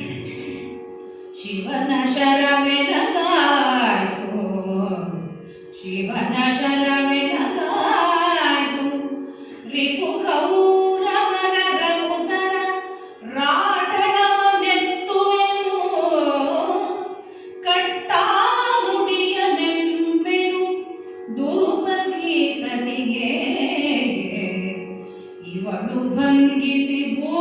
ಗೆಡಹಿದ ಅವಳ ಆರಿಗೆ ಹೇಳುವೆನು ಇವಳು ಭಂಗಿಸಿ ಕೂತು ಗೆಡಹಿದ ಅವಳನು ಆರಿಗೆ ಹೇಳುವೆನು ವರ ಯುವತಿಗೆ ಈ ನುಡಿಯೊಸಗೆಯೇ ವರ ಯುವತಿಗೆ ಈ ನುಡಿಯೊಸಗೆಯೇ ಎನ್ನುತ್ತ ಬಿಸು ಸುಯ್ದ ವರ ಯುವತಿಗೆ ನುಡಿಯೊಸಗೆಯೇ ಎನ್ನುತ್ತ ಬಿಸು ಸುಯ್ದ. ಹೊರಡುವಾಗ ದ್ರೌಪದಿ ಹೇಳಿ ಕಳಿಸಿತ್ತು, ಇಂದ್ರಕೀಲಕಕ್ಕೆ ಪಾರ್ಥ ಹೊರಡುವಾಗ 7 ಪ್ರತ್ಯೂಷದಲ್ಲಿ ಬೆಳಗಿನ ಹೊತ್ತಿನಲ್ಲಿ 7 ಆ ಕಾಮಾರಿಯನ್ನು ಮನಸ್ಸಿನಲ್ಲಿ ನೀನು ಏಕಚಿತ್ತದಿಂದ ಧ್ಯಾನಿಸು, ಸೋಲದಿರು ಸುರಸತಿಯರಿಗೆ, ಅದನ್ನು ಹೇಳಿ ಕಳಿಸಿದ್ದವು. ಅರ್ಜುನ ಯೋಚಿಸ್ತಾ ಇದ್ದಾನಂತೆ, ದ್ರೌಪದಿಯಲ್ಲಿ ಕಾಯ್ತಾ ಇರ್ತಾಳೆ, ನನ್ನ ಗಂಡ ಅರ್ಜುನ ಹೋಗಿ ಶಿವನನ್ನು ಮೆಚ್ಚಿಸಿ ಪಾಶುಪತವನ್ನ ಪಡೆದು ಬರ್ತಾನೆ, ಆಮೇಲೆ ವಿರೋಧಿಗಳನ್ನ ಚೆಂಡಾಡ್ತಾನೆ, ತನ್ನ ಮುಡಿಯನ್ನು ಕಟ್ಟಿಸ್ತಾನೆ ಅಂತೇಳಿ ದ್ರೌಪದಿ ಕಾಯ್ತಾ ಇದ್ದಾಳೆ. ಅವಳಿಗೆ ನಾನು ಏನು ಈ ಸ್ಥಿತಿ ನನಗೆ ಬಂತು ಅಂತ ಯಾವ ಮುಖ ಇಟ್ಕೊಂಡು ಹೇಳಿ, ಇವಳು ಭಂಗಿಸಿ ಕೂತು ಗೆಡಹಿದ ಅವಳನ್ನು ಆರಿಗೆ ಪೇಳುವೆನು, ಈ ರೀತಿ ನೀವು ನನ್ನನ್ನು ಅವಮಾನಿಸಿ ಶಪಿಸಿ ಹೋದಲ್ಲ, ಇದನ್ನ ಯಾರಿಗೆ ಹೇಳಿ? ಅಲ್ಲಿ ಬಹಳ ನಿರೀಕ್ಷೆಯನ್ನಿಟ್ಟು, ಬೆಟ್ಟದಷ್ಟು ನಿರೀಕ್ಷೆ ಇಟ್ಕೊಂಡು ಕಾಯ್ತಾ ಇರುವಂತ ದ್ರೌಪದಿಗೆ ಹೀಗಾಯಿತು ಅಂತ ನಾನು ಹೇಗೆ ಹೇಳಲಿ ಎನ್ನುತ್ತಾ ಬಿಸುಸುರಿದ್ದ. ಅಷ್ಟೊತ್ತಿಗೆ ಈ ವರ್ತಮಾನ ದೇವೇಂದ್ರನಿಗೆ ಗೊತ್ತಾಯಿತು. ಊರ್ವಶಿ ಇಲ್ಲಿಗೆ ಬಂದದ್ದು, ಶಾಪವನ್ನು ಕೊಟ್ಟು ಹೋಗಿದ್ದು, ಅರ್ಜುನ ದುಃಖಿಸ್ತಾ ಇರೋದು ಇದೆಲ್ಲ ಗೊತ್ತಾಯಿತು. ಆರಿಂದ ಓಡೋಡಿ ಬಂದ ದೇವೇಂದ್ರ ಬಂದು ದುಃಖಿಸ್ತಾ ಇರುವಂತ ಈ ಅರ್ಜುನಿಗೆ ಹೇಳ್ತಾನಂತೆ, ಎಲೆ ಕಿರೀಟಿ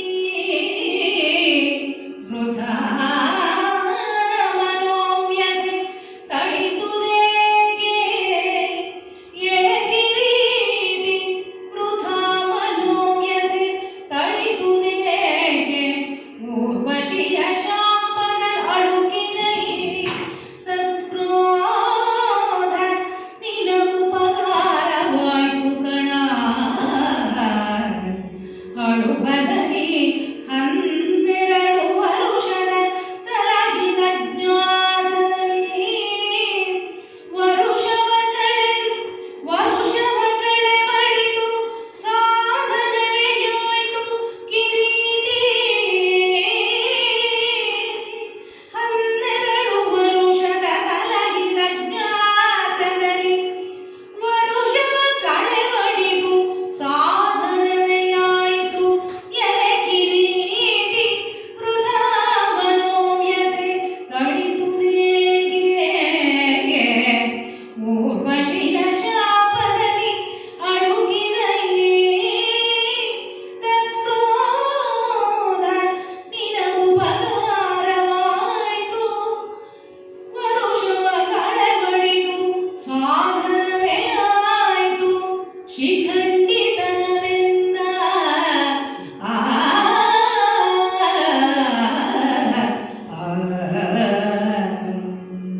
ಅಷ್ಟೊತ್ತಿಗೆ ದೇವೇಂದ್ರ ಬಂದು ಅರ್ಜುನನ ಸಂತೈಸಿ ನುಡಿದು ಈ ಪ್ರಕರಣವನ್ನು ಸಮಾಪ್ತಿ ಮಾಡ್ತಾ ಇದ್ದಾರಂತೆ. ನೀನೇನು ಚಿಂತೆ ಮಾಡಬೇಡಪ್ಪ, ಯಾಕೆ ಬೇಸರ ಪಡ್ತಾ ಇದ್ದಿ, ಯಾಕೆ ದುಃಖಿಸ್ತಾ ಇದ್ದಿ, ಯಾಕೆ ವಿಷಾದ, ಆದಂತೆಲ್ಲ ಒಳ್ಳೇದಕ್ಕೆ ಅಂತ ತಿಳಿ. ತತ್ ಕ್ರೋಧ, ಈ ಊರ್ವಶಿ ಕ್ರೋಧದಿಂದ ನೀನನ್ನು ಶಪಿಸಿದ್ದು ನಿನಗೆ ಒಳ್ಳೆದಾಯ್ತು, ಉಪಕಾರ ಆಯ್ತು ಅಂತ ಯೋಚನೆ ಮಾಡೋ. ಯಾಕೆಂದ್ರೆ ನೀವು ಕೌರವರಲ್ಲಿ ದ್ಯೂತದಲ್ಲಿ ಸೋತಾದ್ಮೇಲೆ ಆಡಿದಂತ ಮಾತೇನು, 12 ವರ್ಷ ವನವಾಸವನ್ನು ಮಾಡಬೇಕು, ಆಮೇಲೆ 1 ವರ್ಷ ಅಜ್ಞಾತವಾಸವನ್ನು ಮಾಡಬೇಕು. ಅಜ್ಞಾತವಾಸದಲ್ಲಿ ನೀನು ಈ 1 ವರ್ಷವನ್ನು ಬಳಸ್ಕೋ, ನಿನಗೆ ಉಪಕಾರ ಆಯಿತು ಅಂತ ತಿಳಿ. ಅದಲ್ಲದೆ ಇದ್ರೆ 3 ಲೋಕದ ಗಂಡಾದಂತ ನೀನು ಹೇಗೆ 1 ವರ್ಷ ಅಜ್ಞಾತದಲ್ಲಿ ಇರ್ತಿ, ನಿನ್ನನ್ನು ನೀನು ಮರೆಮಾಚಿಕೊಳ್ತಿ.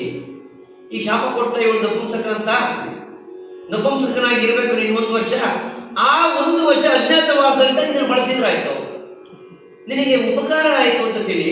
ಇದಕ್ಕೆಲ್ಲ ನೀನು ದುಃಖ ಮಾಡಬೇಡ, ಕೆಲವೊಂದು ಇಂತಹ ಸ್ಥಿತಿಗಳು ಆಗುವುದು ಒಳ್ಳೆಯದಕ್ಕೆ ಅಂತ ತಿಳಿಬೇಕು ಅಂತ ಹೇಳಿ ಅರ್ಜುನನ್ನು ಸಮಾಧಾನ ಪಡಿಸಿದಂತೆ. ಅಲ್ಲಿಗೆ ಈ ಊರ್ವಶಿ ಪ್ರಕರಣ ಅಂತ ಹೇಳುವುದು ಮುಕ್ತಾಯವಾಗ್ತದೆ. ಆಮೇಲೆ ಒಂದಷ್ಟು ವರ್ಷ ಅರ್ಜುನ ದೇವಲೋಕದಲ್ಲಿದ್ದು ಸಂಗೀತ ನೃತ್ಯಾದಿಗಳನ್ನು ಕಲಿತುಕೊಳ್ತಾನೆ. ದೇವೇಂದ್ರ ಸಹಾಯಕ್ಕೆ ಅಂತ ಅವನು ದೇವೇಂದ್ರನಿಗೆ ವಿರೋಧಿಗಳಾದಂತಹ ನಿಮಾತ ಕವಚಗಳು ಎನ್ನುವಂತಹ ರಾಕ್ಷಸರ ಸಂದರ್ಭವನ್ನು ಕೊಂದುಕೊಡ್ತಾನೆ. ಆಮೇಲೆ ಅರ್ಜುನ ಬಹಳ ದಿವಸ ಆಯಿತು ಮನೆ ಬಿಟ್ಟು ಅಂತ ಹೇಳಿದ ಮೇಲೆ ಮತ್ತೆ ಅವನು ಭೂಲೋಕಕ್ಕೆ ಕಳಿಸಿಕೊಡ್ತಾನೆ. ಇದನ್ನು ಕುಮಾರವ್ಯಾಸ ಬಹಳ ಸುಂದರವಾಗಿ ವರ್ಣಿಸಿದ್ದಾನೆ. ಇದನ್ನು ಇವತ್ತು ನಾವು ಆಯ್ಕೆ ಮಾಡಿಕೊಂಡು, ಅಂದರೆ ನಿನ್ನೆ ಸಂಜೆ ಅಷ್ಟೇ ನಾವು ಈ ಪ್ರಸಂಗ, ಮೊನ್ನೆ ಸಂಜೆ ನಮ್ಮಲ್ಲಿ ಕಾರ್ಯಕ್ರಮ ಅಂತ ಯೋಚನೆ ಮಾಡಿದ್ದು, ಗಮಕದ ಭಾಗವನ್ನು ನಿನ್ನೆ ಸಂಜೆ ನಾವು ಆಯ್ಕೆ ಮಾಡಿದ್ವಿ. ಸಮುದಾಯದವರು ಹೇಳಿದ್ರು ಮಾಡಿದ ಭಾಗವನ್ನೇ ಮತ್ತೆ ಮಾಡ್ಬಿಡಿ, ಯಾವ್ದು ಹೊಸ ಭಾಗವನ್ನು ಇಟ್ಕೊಳ್ಳೋಣ. ಇಲ್ಲಿಯ ತನಕ ಊರ್ವಶಿ ಪ್ರಯೋಗವನ್ನು ನಾನು ವಾಚನ ಮಾಡಲಿಲ್ಲ, ನಾನು ವ್ಯಾಖ್ಯಾನ ಮಾಡಿಲ್ಲ, ಹೊಸ ಪ್ರಯೋಗ ಆಗ್ಬಿಡ್ಲಿ ಇವತ್ತು ಅಂತ ನಾವು ಒಂದು ದಿವಸದಲ್ಲಿ ಈ ಕಾರ್ಯಕ್ರಮದ ಪ್ರಸ್ತುತಿಗೆ ಮುಂದಾಗಿದ್ದೇವೆ. ತಾವು ಹಿರಿಯರು ಪ್ರಾಜ್ಞರೆಲ್ಲ ಇದ್ದೀರಿ, ಹಂಸ ಕ್ಷೀರ ನ್ಯಾಯನ ಇದನ್ನು ಸ್ವೀಕರಿಸಬೇಕು ಅಂತ ಹೇಳ್ತಾ ನಾವು ಮಂಗಳಾಚರಣೆಗೆ ಮುಂದಾಗ್ತೇವೆ. ವೇದ ಪಾರಾಯಣದ ಫಲ ಗಂಗಾದಿ ತೀರ್ಥ ಸ್ನಾನ ಫಲ ಕೃಚ್ಛ್ರಾದಿ ತಪಸ್ಸಿನ ಫಲವು ಜ್ಯೋತಿಷ್ಠೋಮಯಾಗ ಫಲ ಮೇದಿನಿಯ ನುಲಿದಿತ್ತ ಫಲ ವಸ್ತ್ರಾದಿ ಕನ್ಯಾದಾನ ಫಲಬಹುದು ಆಧರಿಸಿ ಆಧರಿಸಿ ಆಧರಿಸಿ ಭಾರತವು ಒಂದಕ್ಷರವ ಕೇಳ್ದರಿಗೆ ಆಧರಿಸಿ ಭಾರತಗಳು ಒಂದಕ್ಷರವ ಕೇಳ್ದರಿಗೆ ವೇದ ಪಾರಾಯಣದ ಫಲ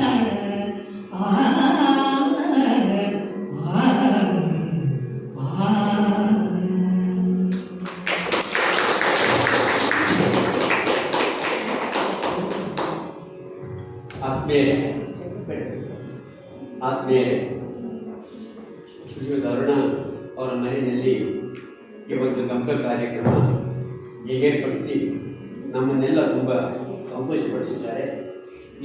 ಇದುವರೆಗೂ ಕೂಡ ನಾವು ದೇವಲೋಕದಲ್ಲಿದ್ವಿ, ಈಗ ನಾವು ಭೂಲೋಕಕ್ಕೆ ಬರಬೇಕಾಗಿದೆ, ಬಂದಿದೆ. ದೇವಧರ್ಮ ಮತ್ತು ಮಾನವ ಧರ್ಮಗಳ ಸಂಘರ್ಷವನ್ನು ಅರ್ಜುನ ಮತ್ತು ಪಾರ್ಥರ ಒಂದು ಸಂಭಾಷಣೆಯ ಮೂಲಕ ಆ ಚಿತ್ರಣವನ್ನು ಮುಂದೆ ಇಟ್ಟಿದ್ದಾರೆ. ತುಂಬ ಚೆನ್ನಾಗಿ ವಾಚನ ಮತ್ತು ವ್ಯಾಖ್ಯಾನವನ್ನು ಮಾಡಿ ನಮಗೆ ಸಂತೋಷಪಡಿಸಿದ್ದಾರೆ. ಒಂದು ಅವ್ರು ಹೇಳಿದ ಹೊಸ ಪ್ರಸಂಗ ಅಂತ ಹೇಳಿ, ಅದರಿಂದ ಹೊಸ ಪ್ರಸಂಗ ಚೆನ್ನಾಗಿ ನಿರೂಪಿಸಿದ್ದಾರೆ ಅಂತ ಹೇಳ್ತಕ್ಕಂಥ ಮಾತು